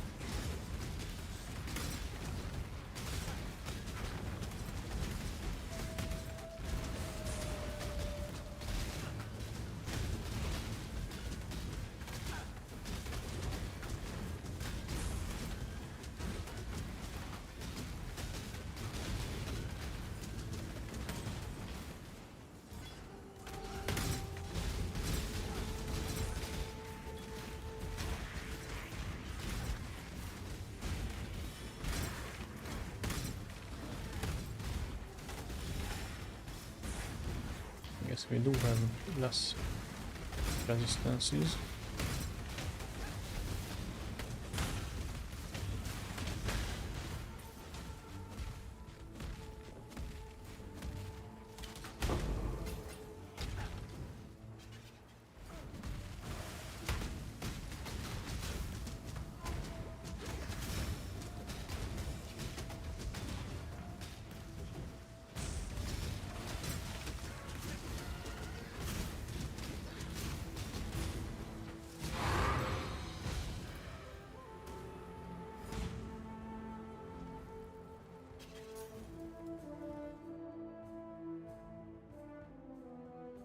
Yeah.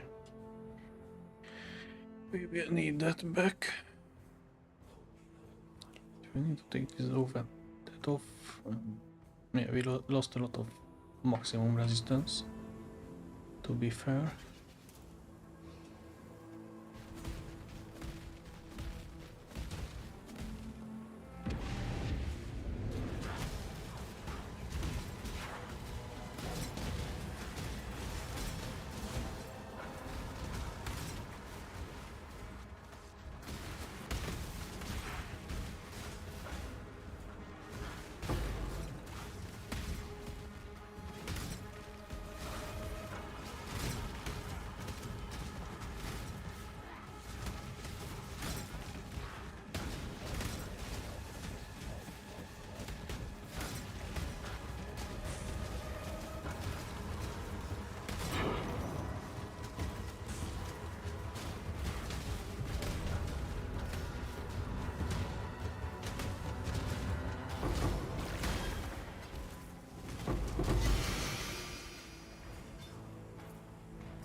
Didn't forget it this time.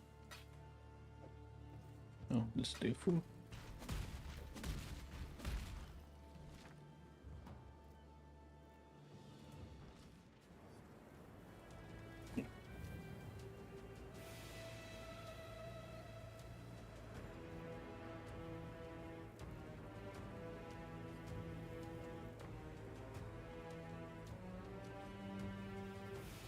Clarity we really don't need to keep leveling.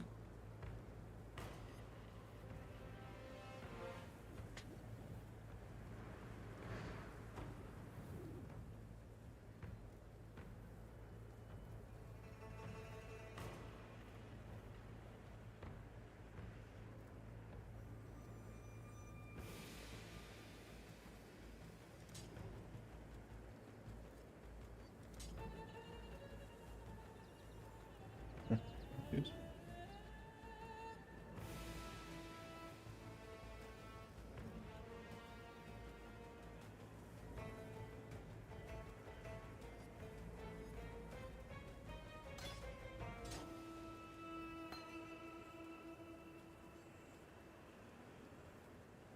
Okay, let's start using that. Just to try it out how it is.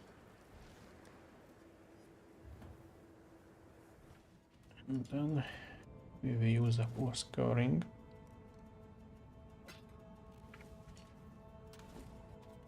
Except for the one. Okay, so this doesn't help me. These points back.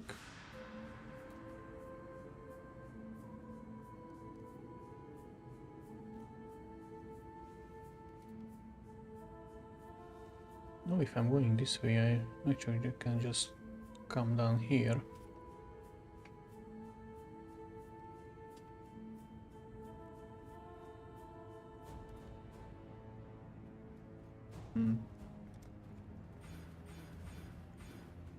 Get back even this.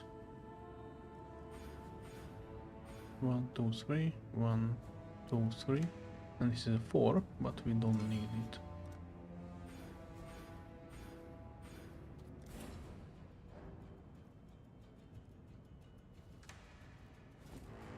Everything still works, we have plenty of that.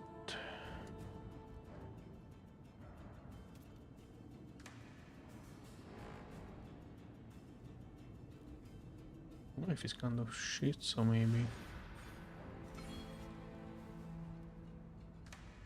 put back some of that. Increased area of effect, which might be useful.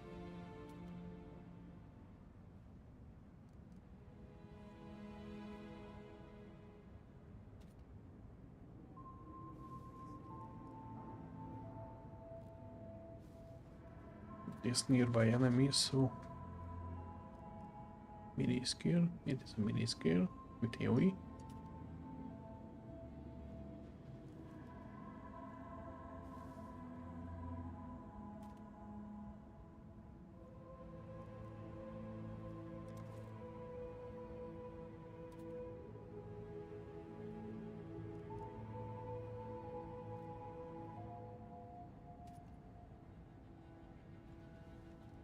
Everything is an attack here, so I guess this was useless to look up.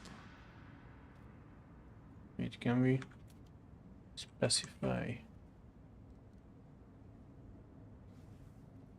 Yeah, that works.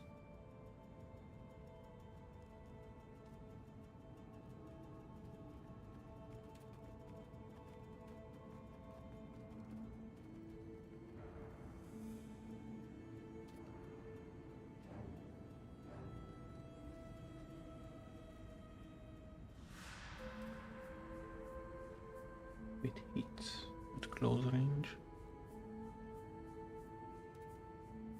That might work.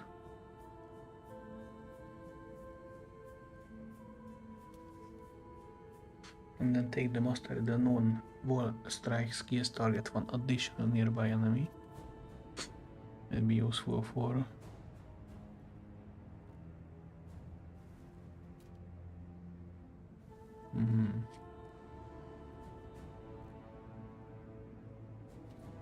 This doesn't give much either. We can take these back.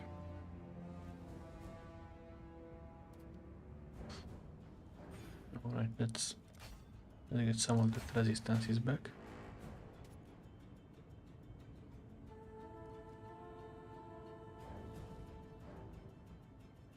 5 points. So I can take this for 4 points, increasing my area.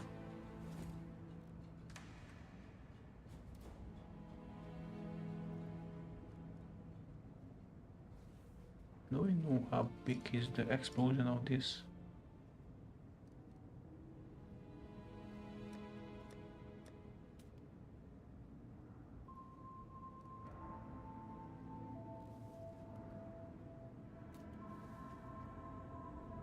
Oh, my chance to hit is not kept. Holy.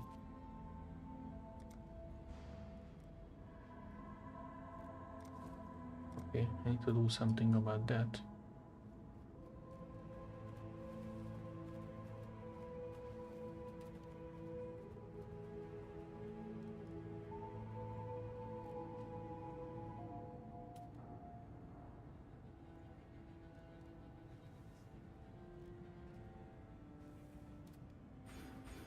Yeah, I guess I'm taking these. Okay.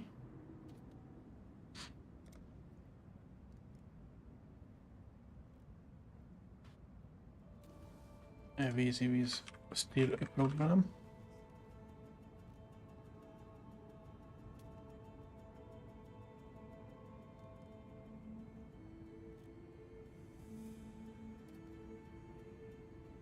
I have 2 points left.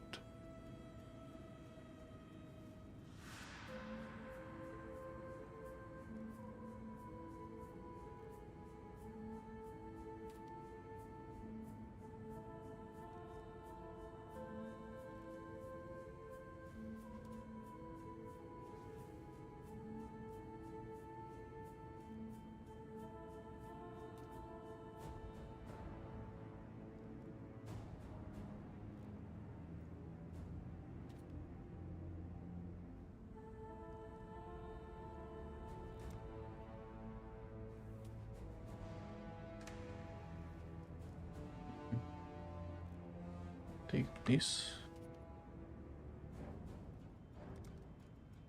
And then 1 point left for the melee range for now.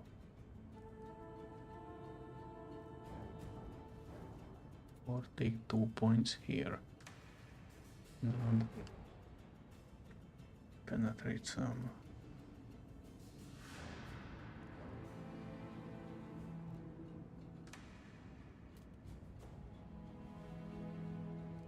Right, let's check this.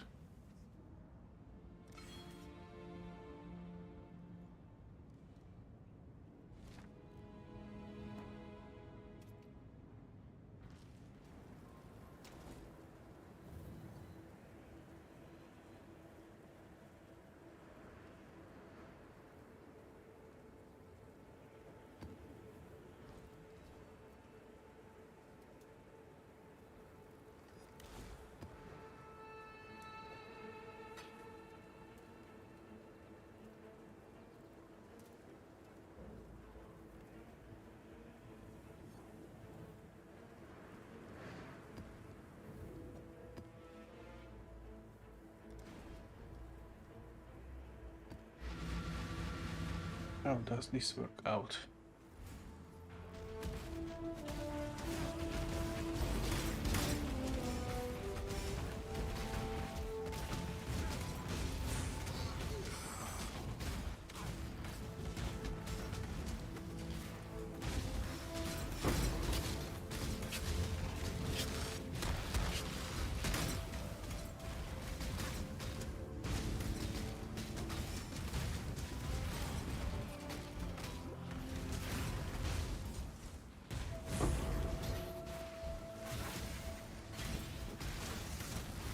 The multi-strike is not bad.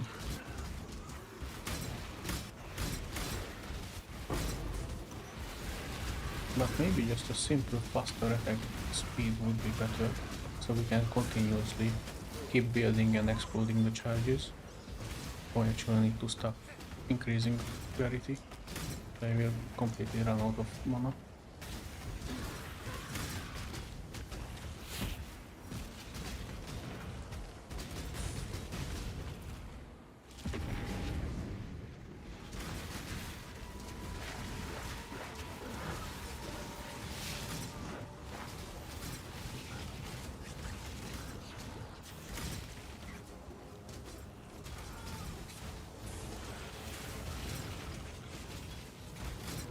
Was I actually reaching so much damage that what kept me alive?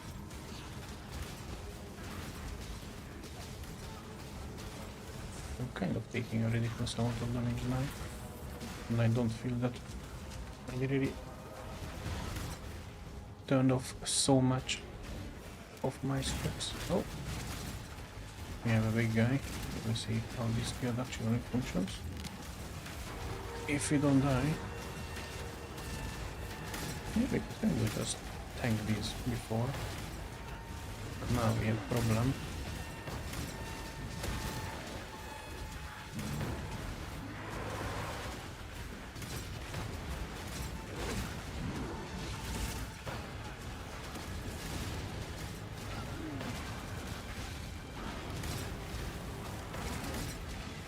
The damage is surprisingly not tragic.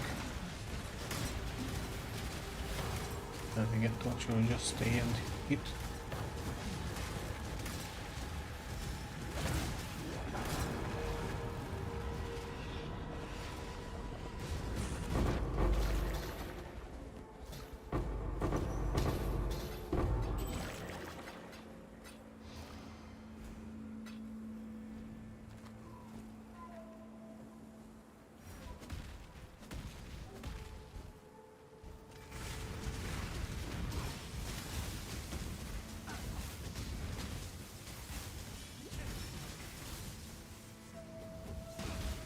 Little things worked a lot.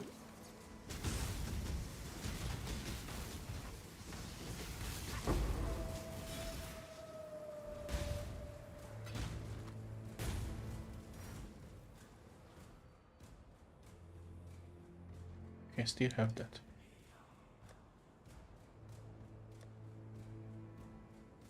I have so much life recharge. No. And actually recharge regeneration per second.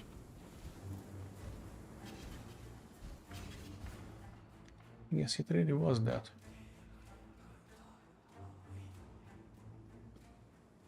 Really have that much. That leech we get from the glows too.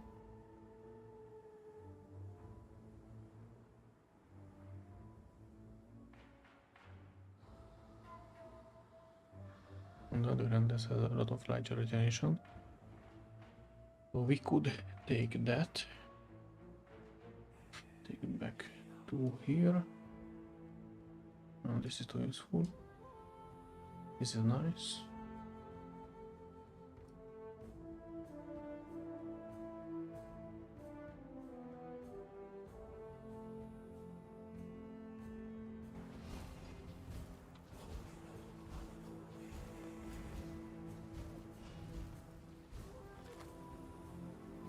Let's see.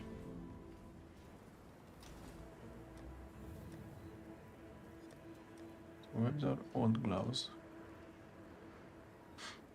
Physical damage. Cold, we would lose a bunch of light ingress.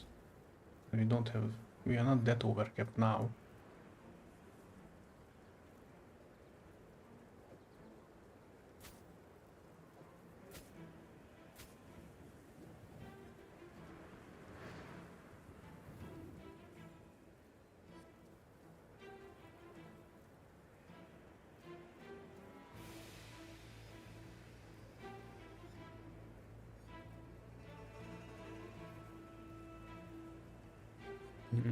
Sad.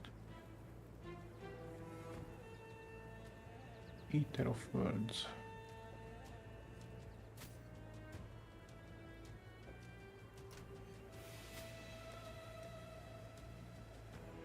Now we have that.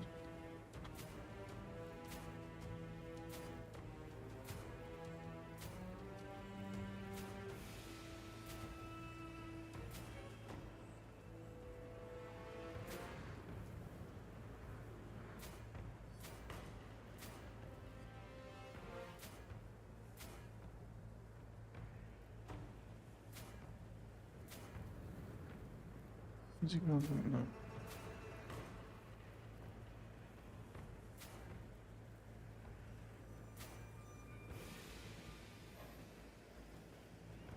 We don't need physical damage anymore. Do we? Yeah, sure, why not?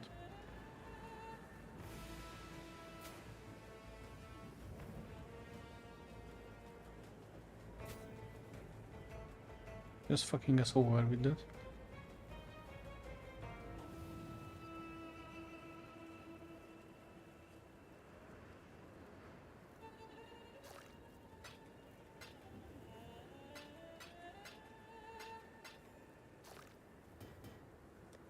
We are so screwed on so many ways.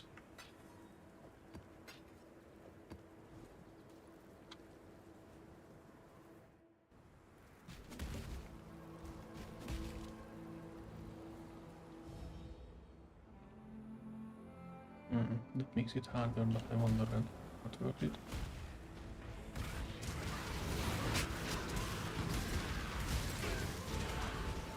Oh, something is keeping them alive. Where is it?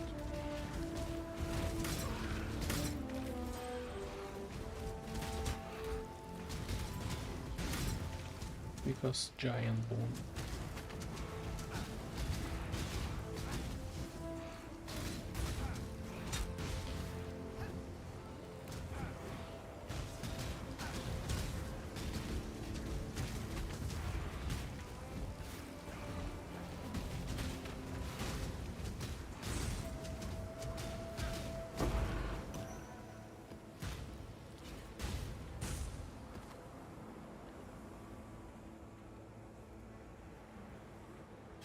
No, we did this already.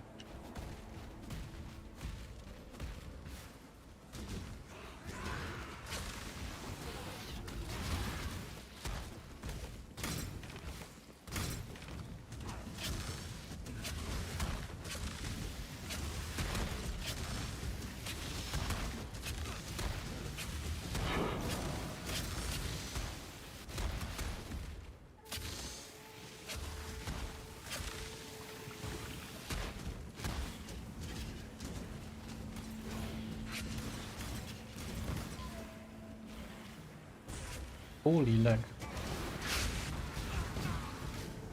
I'm actually dying to the lag. Holy shit.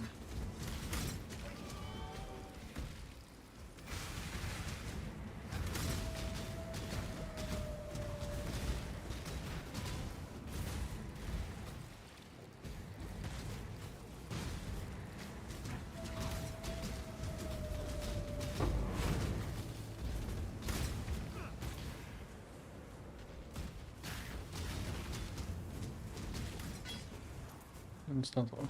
Okay, it's a network problem.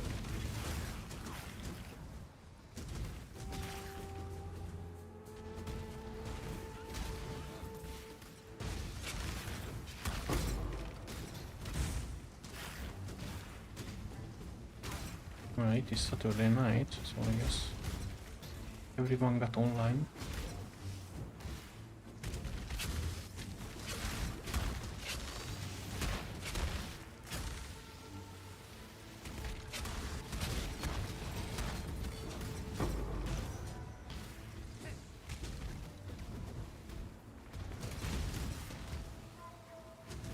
Oh my god.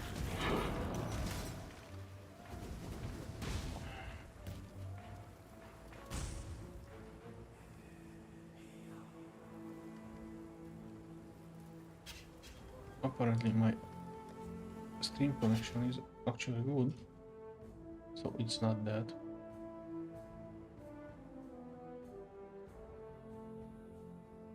Yeah, there are no problems with that. It's just PoE.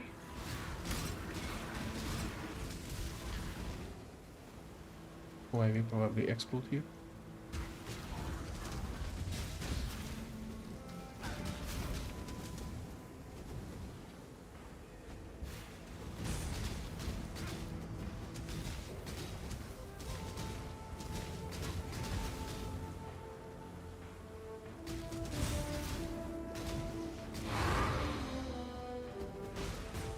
Oh yeah, I just realized that I'm also missing my big guy.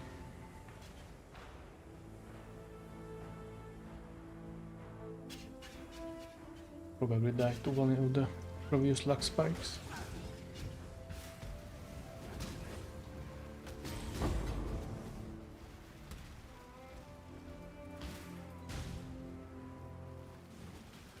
No, I have nothing turned on because of the switch. Is that why I'm dying?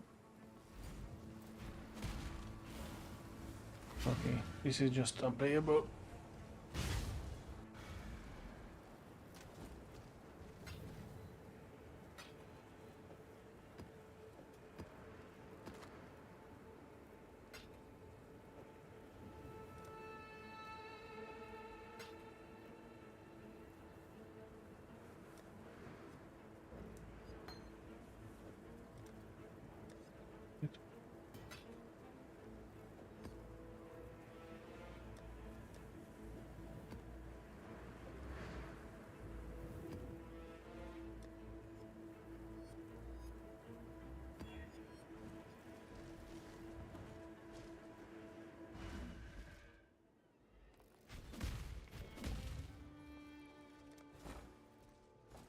Nothing to put in.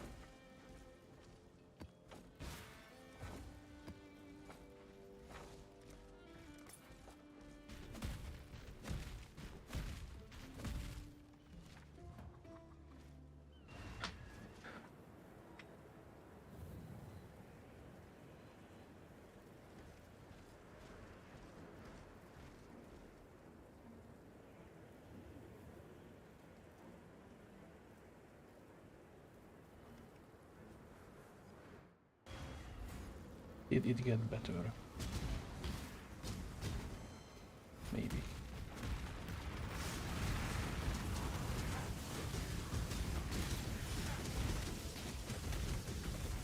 Yeah. And part of the reason I was dying so much because my defensive layer were off. Oh, accident. Started this other stuff.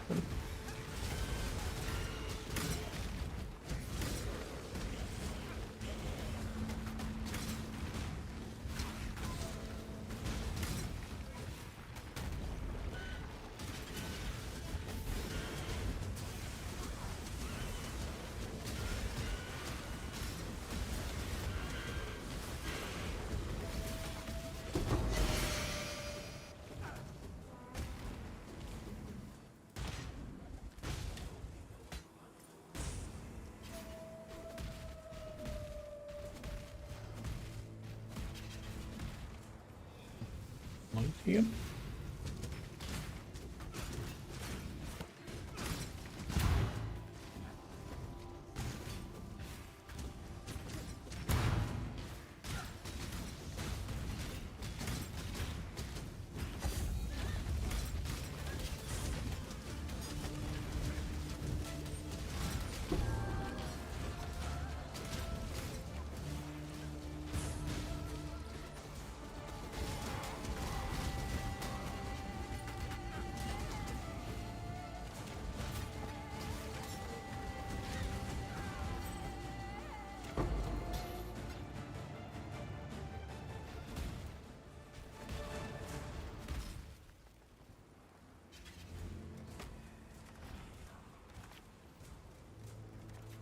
Let's do one more exploding.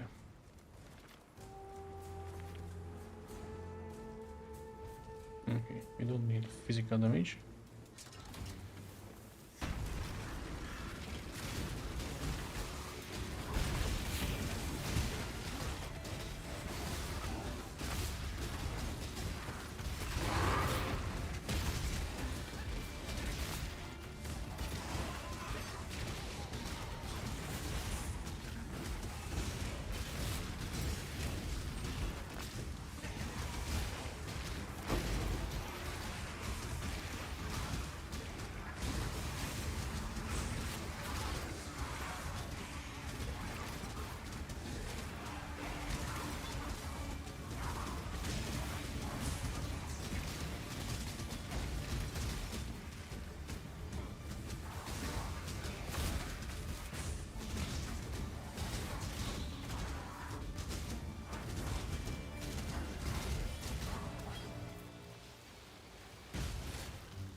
Could we try doing these rituals?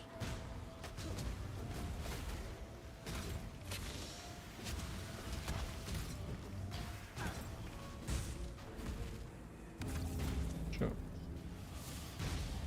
Oh, I already looked like it.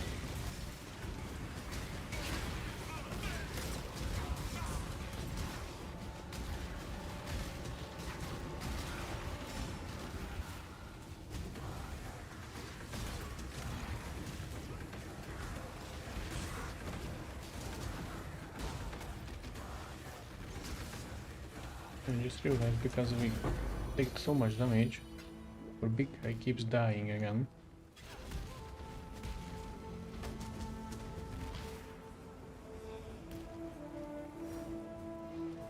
I already checked. Yeah, I did. Oh, I didn't want to activate. Oh well.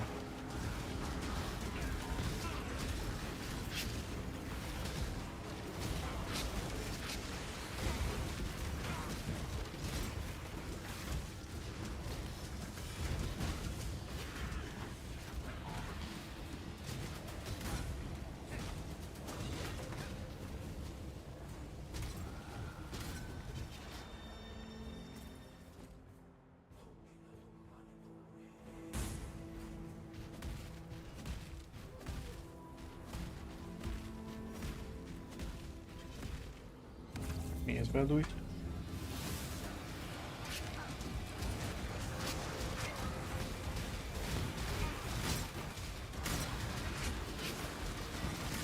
Oh, I think we met a Soul Eater.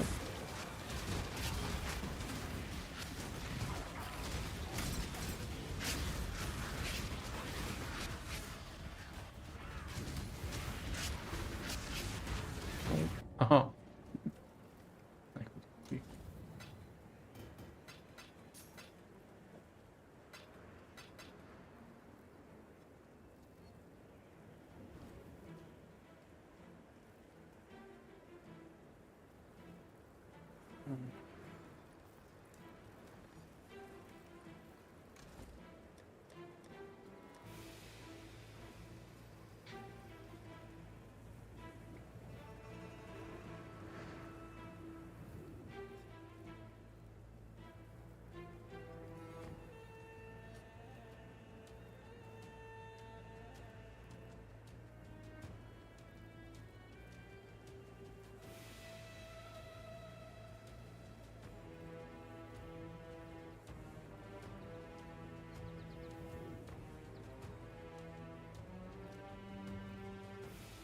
Mm-hmm.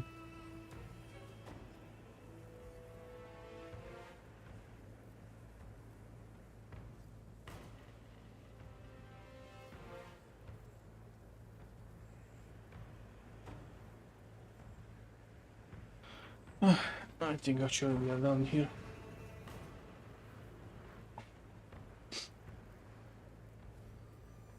And then we managed to get back to Oni-Goroshi and actually do a bit of farming with it. But we switched enough or build around enough time. I think it's time to throw in the towel. Let's try for one more unique. Just finished the tree, I think. Yep, that was the last one.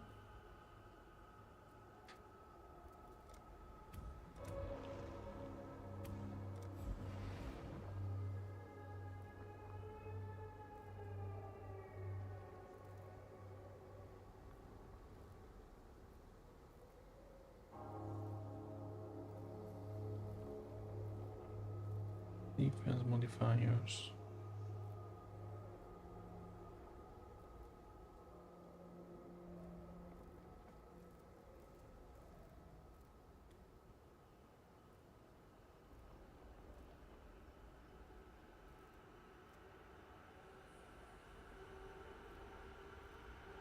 Not even sure what should be good, what would be good if we would actually use this.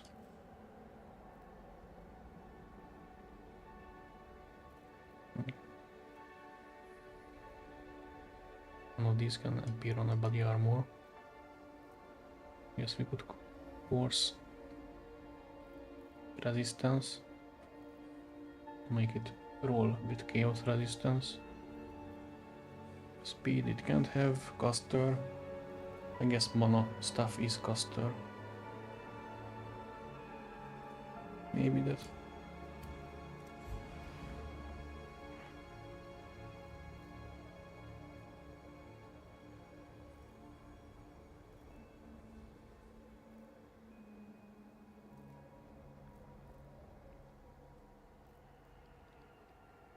Multiple 4-ball unit carriers.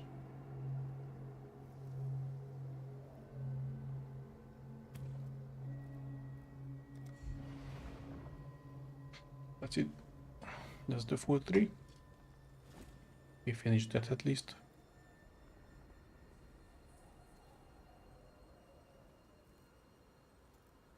These are interesting 4-ball.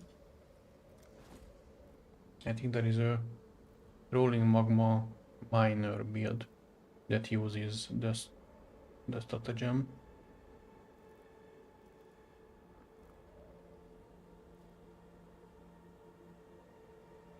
I don't know if the 4-ball replication is good.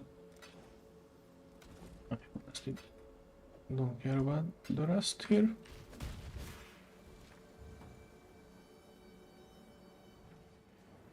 So, to summarize our journey, we get Oni-Goroshi, went through the campaign, get our 4 ascendancy, reached level 92.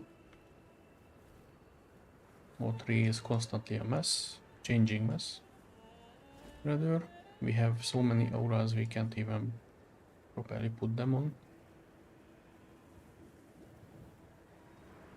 Our items are not horrible, but our build is. In the end, we didn't manage to get a new voice tone. We almost finished getting the bonus points. We have been farming Breach, Expedition, and then started taking into what is this Legion. I don't think our build was actually suitable for Legion, any of our builds. Breach or first kind of. This new one has been falling off, but to be fair, this has low level gems. We never finished actually leveling up everything, and that's a huge difference, especially for the base skill itself.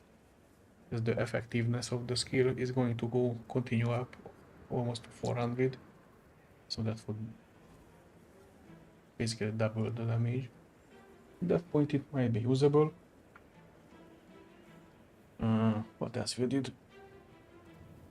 We did a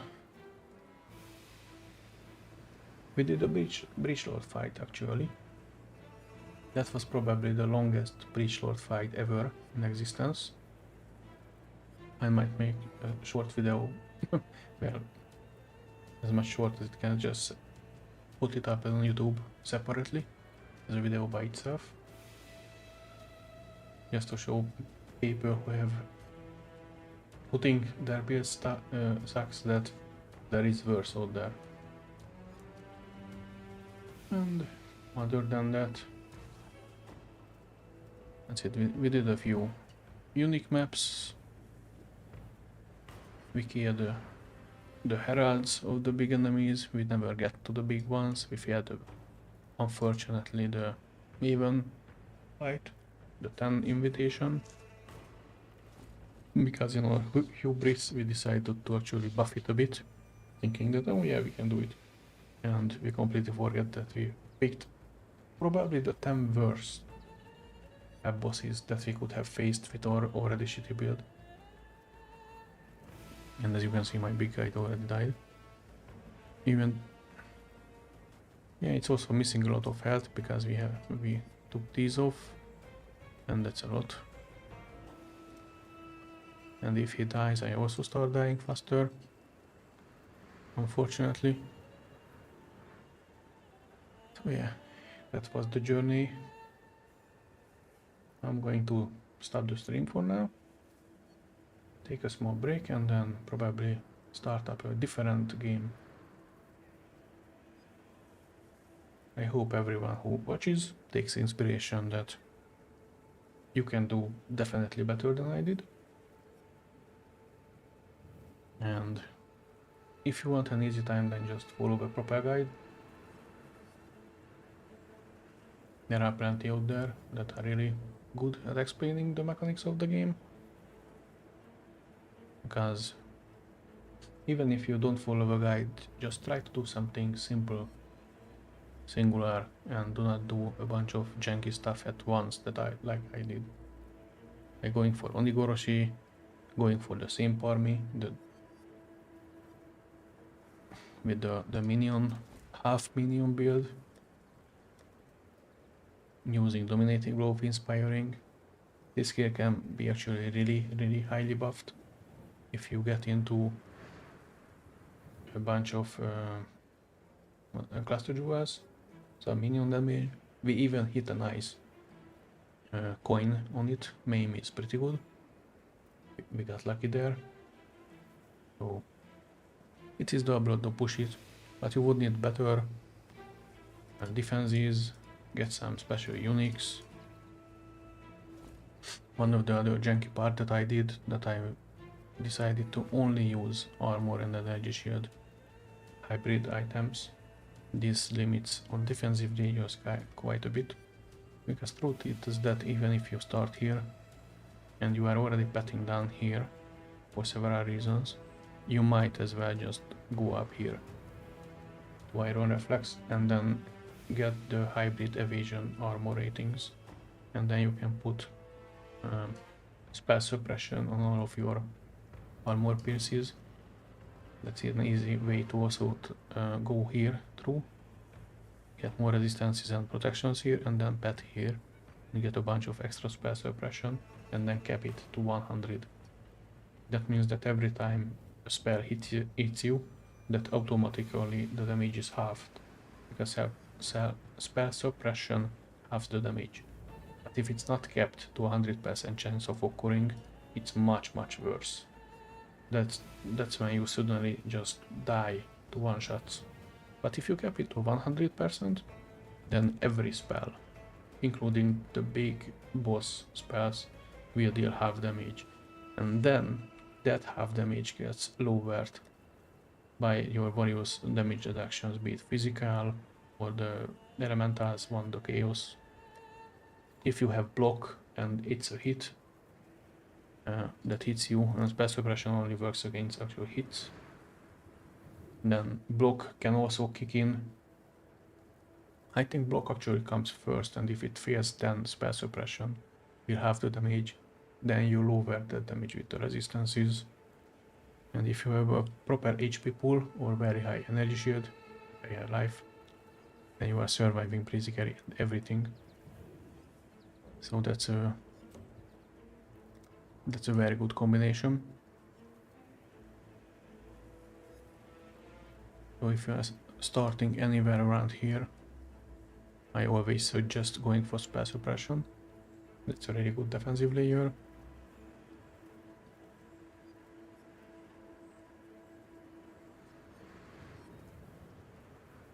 And if you are starting anywhere around here, you can always go just for pure energy shield and take chaos inoculation.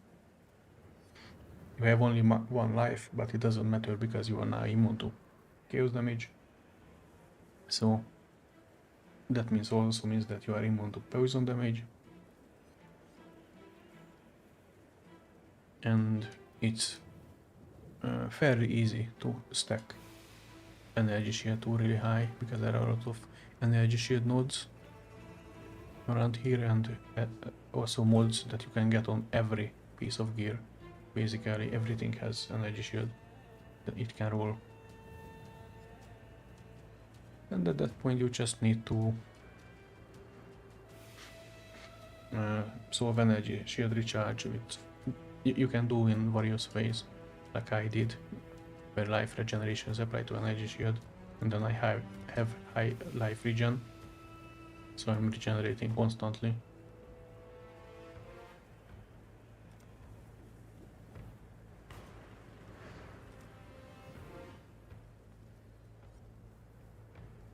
So yeah, there are easier defensive layers, there are easier offensive skills to use, more straightforward, don't need so much junk like I did. Look up some of the good creators I suggest. For example, Zizaran have very good various guides for new players on his YouTube channel, and there are a bunch of people who are really specialized in the type of builds that they like to play. Like there is Fox, POHX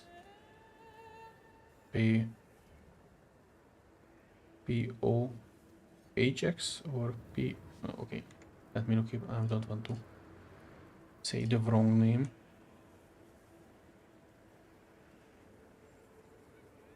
Okay, POHX is a Righteous Fire creator. Every league he plays Righteous Fire, and he always updates his stuff. He has very in-depth knowledge and guides for that are useful for just learning stuff. Very safe build, a bit slow, but it's good if you want to learn the mechanics, because you are just going to stand there, tank everything, and then slowly kill the boss. I liked his build and build guides.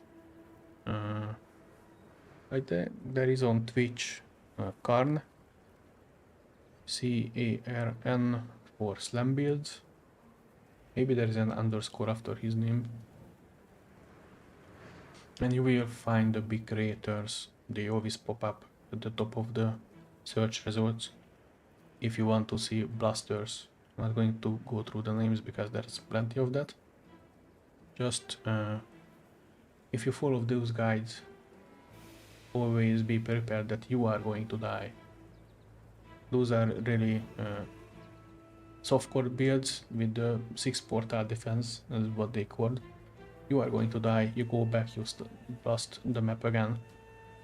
You have incredibly DPS, you are blowing up the entire screen, even 2 screens away.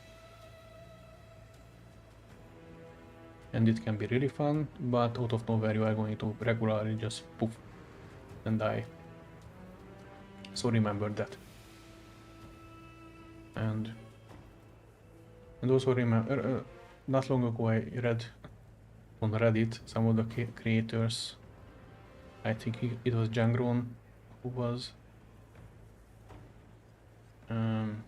people were complaining about his build, and turns out that the people who were complaining about it didn't actually follow the guide and the build at all, pretty much. So if you are following builds, always actually follow it.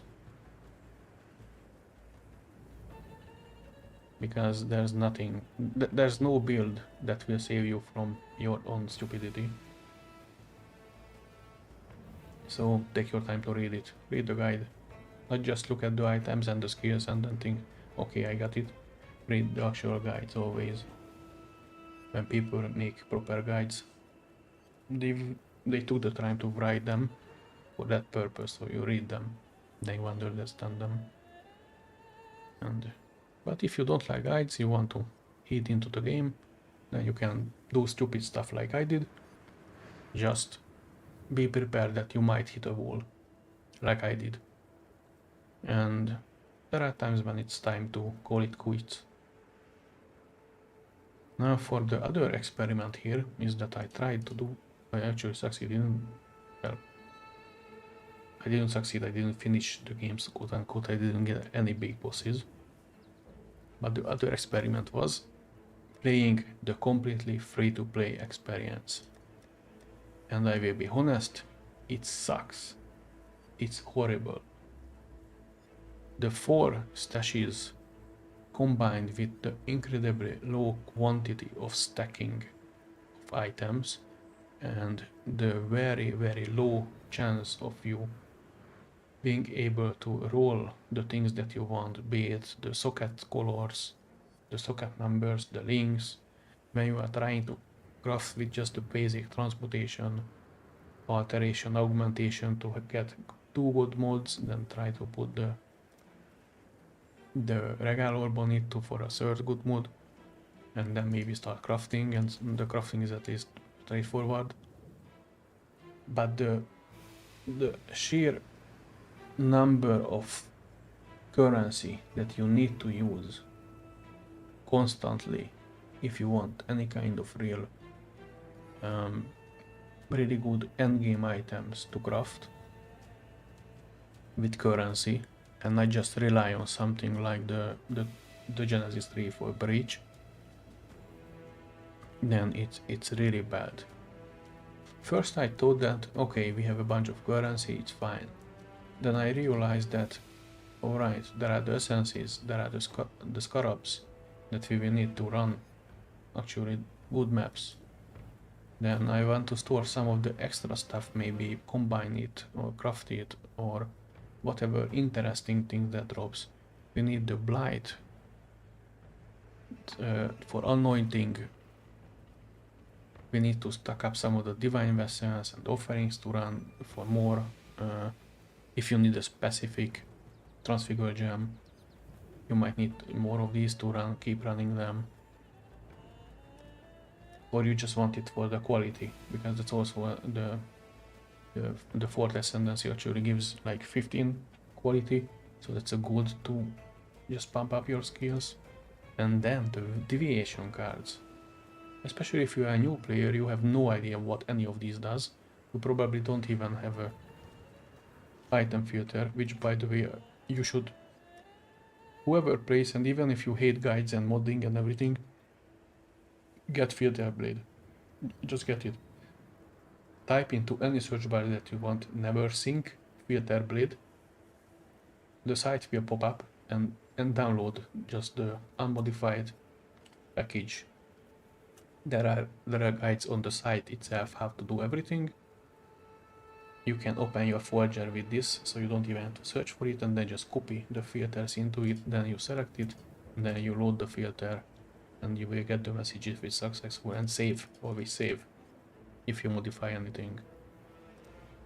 Because the amount of trash on the ground is overwhelming for a new player, I think. And even with the filter, you just keep using things, especially if you are in solo self-fund, like I am, where you never know what you might need.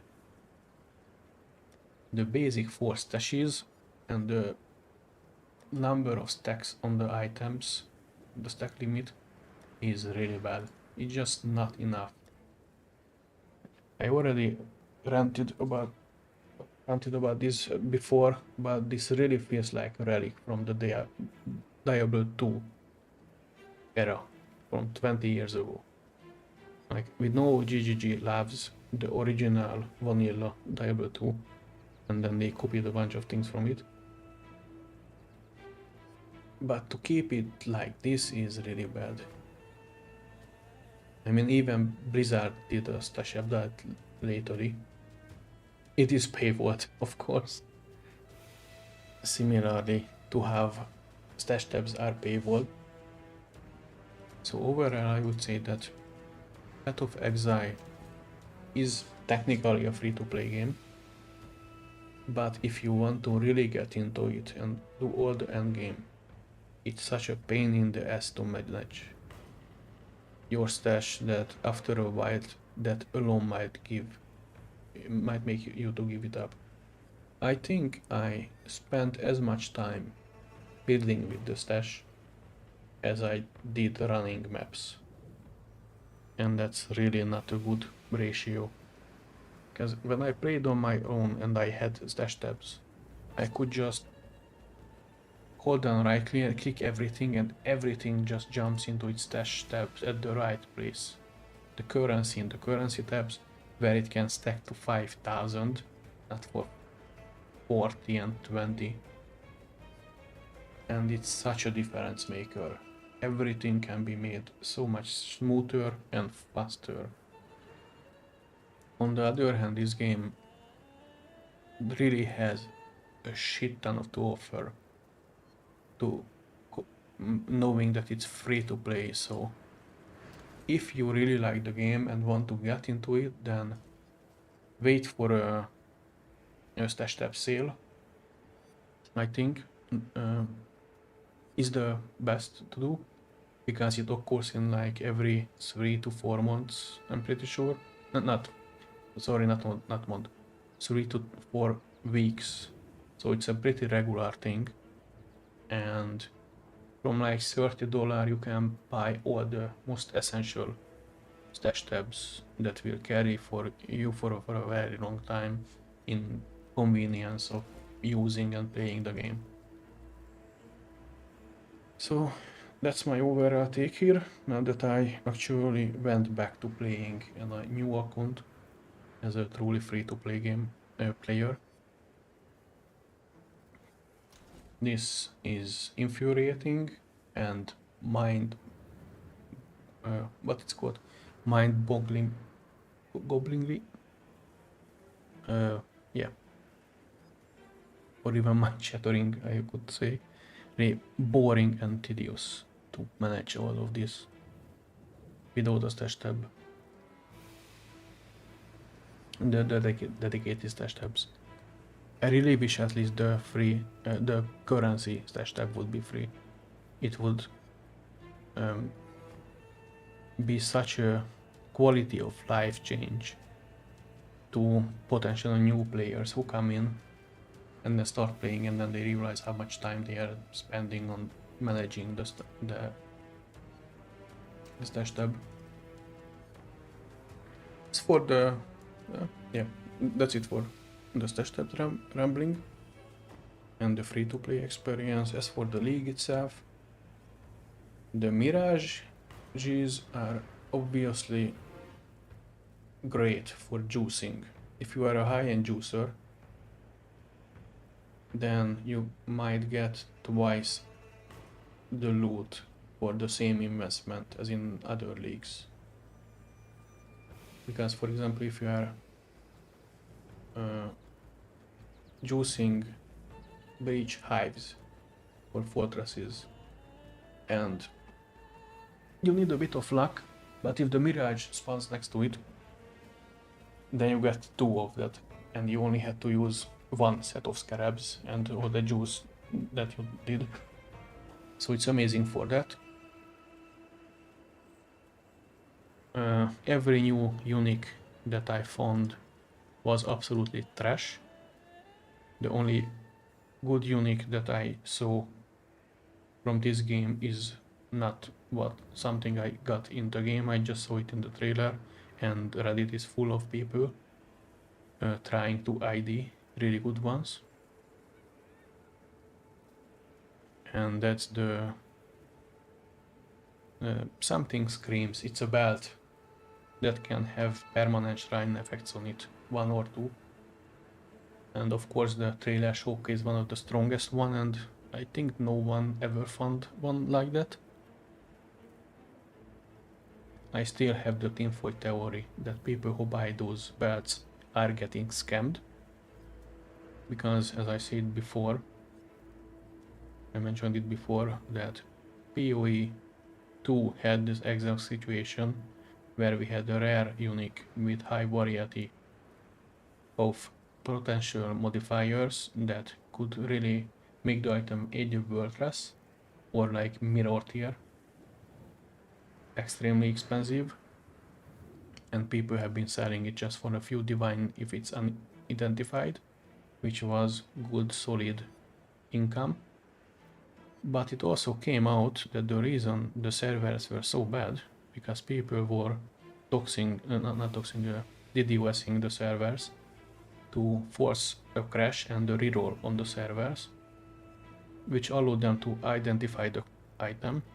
If it's shit, they crashed and rolled back the server, and they got back the unidentified item that they could sell again for the same price that they bought it. And if it was good, then they they sold it obviously more for much higher price for what it was worth. So the whole gambling aspect of buying those and identifying them to see if they are good was non-existent for these people who were doing this. And now we know, if we can believe GGG, that the reason the servers were so bad were once again because of DDoS. And I'm really wondering if the reason we have a Reddit post and content creators IDing hundreds and thousands of those bats and never getting anything good is because they bought those bats on the market and they might have been already identified once by someone or some people who ID'd them. They were bad, crash the server, roll it back, get back the unidentified bat and sell it for the 2 or 3 divines that they are going for. And they obviously keep the best ones. And we know these are the people who are also in RMT, real money trading. So it's possible that they are not even putting the good bats up for real, for the actual trade. They are selling it for real money instead. So that's something to consider. If you have a lot of currency, then go ahead and gamble. Especially, I think if you actually farm that bat, just identify it. If you can farm that bat reliably, you probably are swimming in currency anyway. So identify, see if it's good. Then you at least know that there is 0 chance of this potential scam happening to you. But really, as I said, this is a tinfoil head theory, but it did happen before, so it might be happening again. That's always my fear in things like this. That's why it's hard to trust anything nowadays, because you know that it happened once. We have proof of it. So maybe it's again.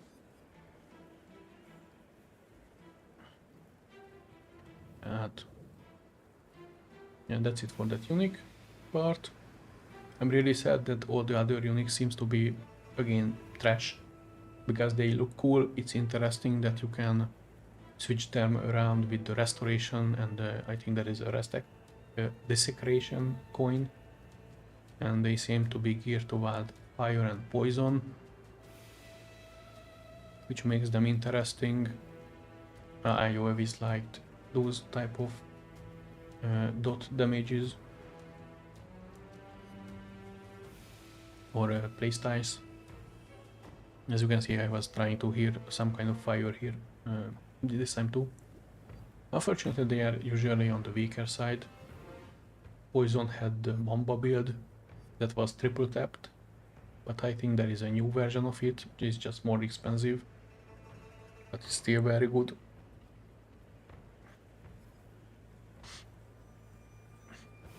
I wish GGG stopped creating shit uniques. It really seems like a waste of development time, and I don't even know how an artist feels who creates the item and then no one uses that item because it's bad. It's a 1C item, the 1 chaos price item, because no one needs it. I would be demoralized, I think, if I created some cool art or a seemingly cool weapon and then the numbers on it are just bad. Because a lot of cases it's just a number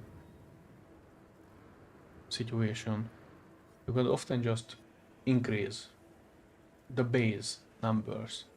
That's the biggest problem with a lot of uniques, that the very bases of the items are bad. Like, this is a chain belt, so it has that 18 maximum energy shield implicit, and that's it. That's not a high implicit, because then it really relies on all the rest of the effects for to be amazing. I don't know if this item is actually useful. I have no idea what Blazing Gear does, because I alt this item and I have no explanation of it in game. I could put it on and check the skill on, then still keep guessing because this game has way too much guesswork. I suggest everyone to hit up the official wiki. That's maintained by GGG and the players. Well, it's maintained by the players, but it's, I think, owned or run by GGG. Don't look up the rest of the wikis, like Extra Life, those are trash. I actually suggest creating a filter for your browser so they are never shown up. They are horrible, never maintained, always outdated. Just use the official wiki. And that's it. Good juicing league. I didn't find it very interesting outside of that. Partially because the Unix are bad.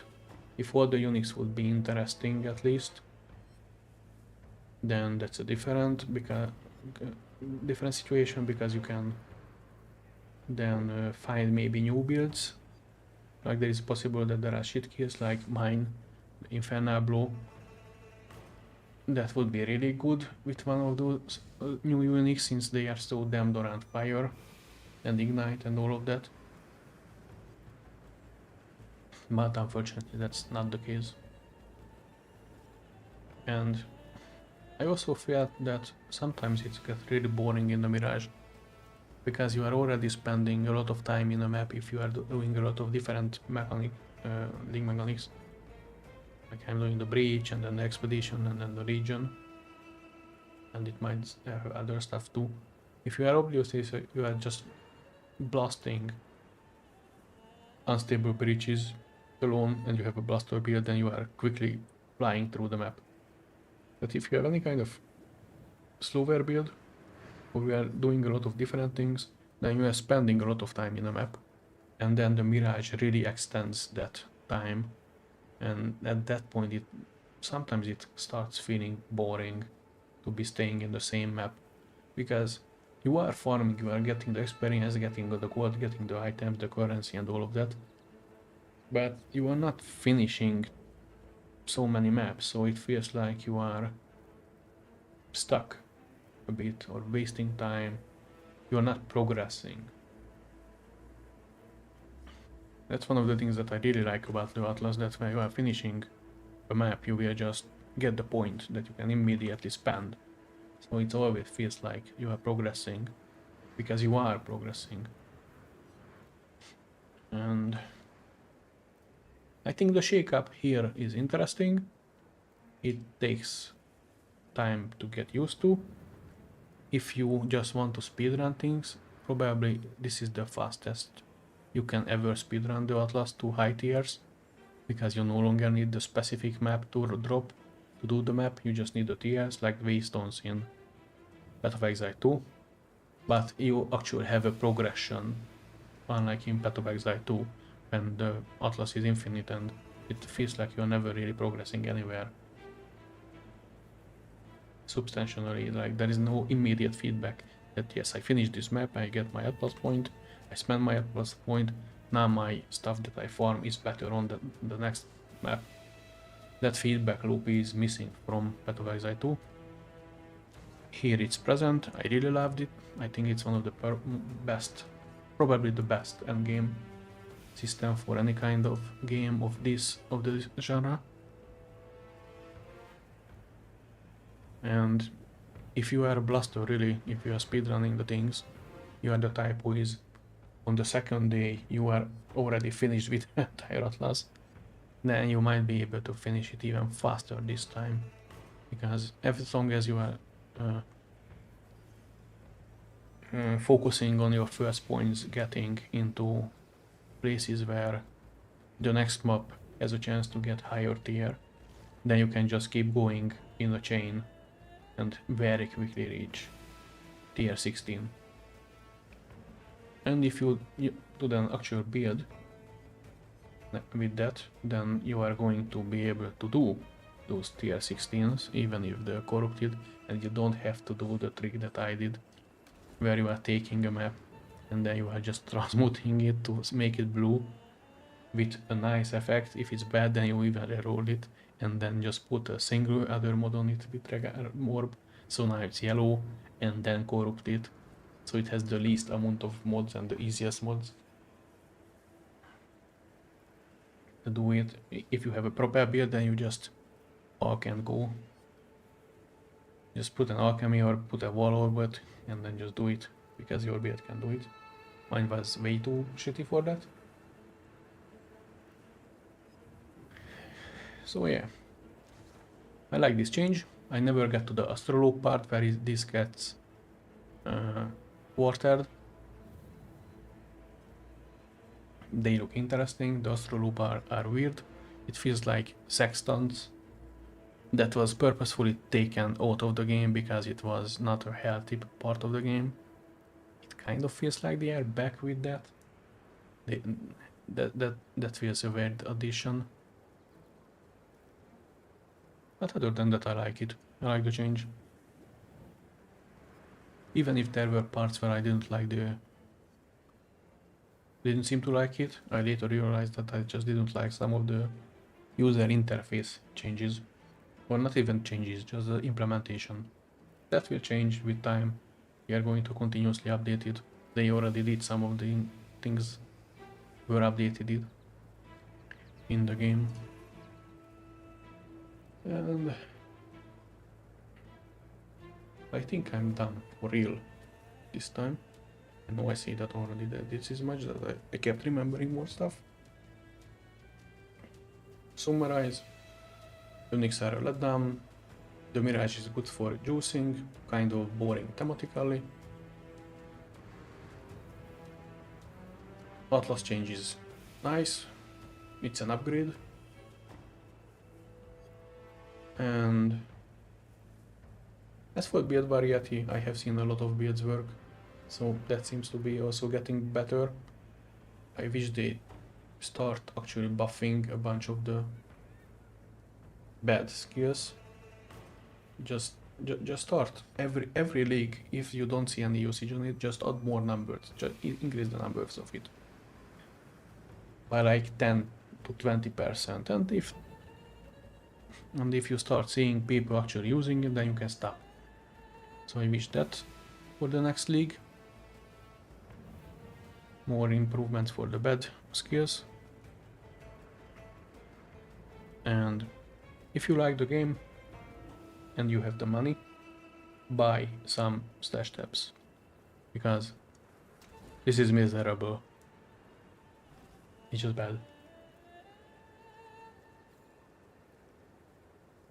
Yeah, that's it for real. That's the summary. So I will check out the next league, but now I will stop the stream, take a break, and I'm not sure if I will start a new stream with the new game today, or maybe leave it for the next week. Yeah, I will leave it for next week because I don't see much point starting a game, play for a few hours and then take 2 days break. I will forget everything little in the game. I often do that. I keep putting off starting a game. I finally started at like midnight because I have the bright idea that alright, this is the good time to start it, but I'm really just procrastinating. Just don't want to do something, so I start playing something instead. And then I play for a few hours, then of course I go to sleep, and during the day I have to do like everyday stuff, and then I sit down to the game again and I forgot already the tutorial of the game, because that was all the time that I had at the night after starting at midnight, because you install it, you set the settings, you start the game, and then you learn the tutorial, and then you stop playing the game because it's time to sleep. So yeah, this will be just a really short 3-hour stream for today.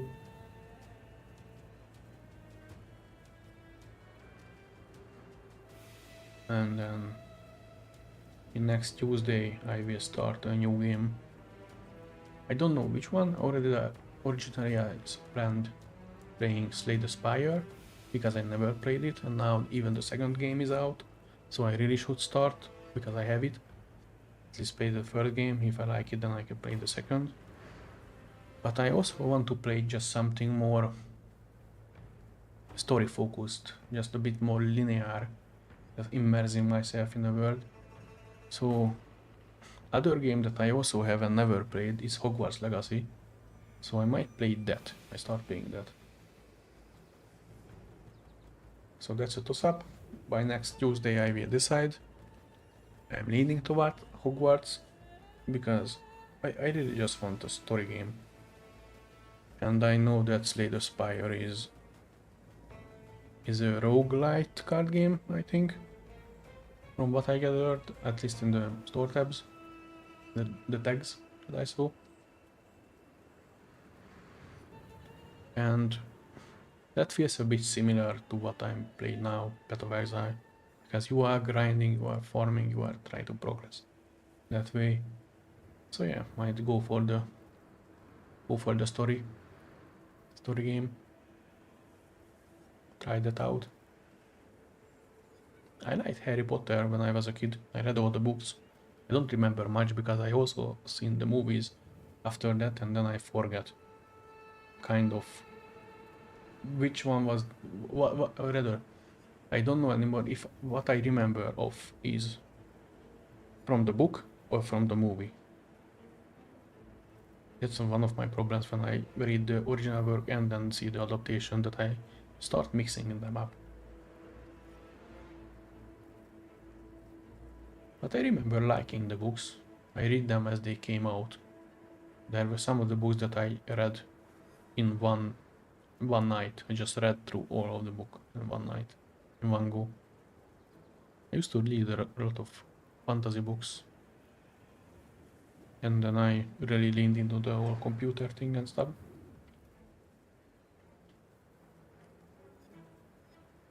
Yeah, that's the plan. So, if there's anyone around, thank you for watching. Have a better Path of Exile gameplay than I did. And see you next Tuesday, where we are going to play probably Hogwarts Legacy.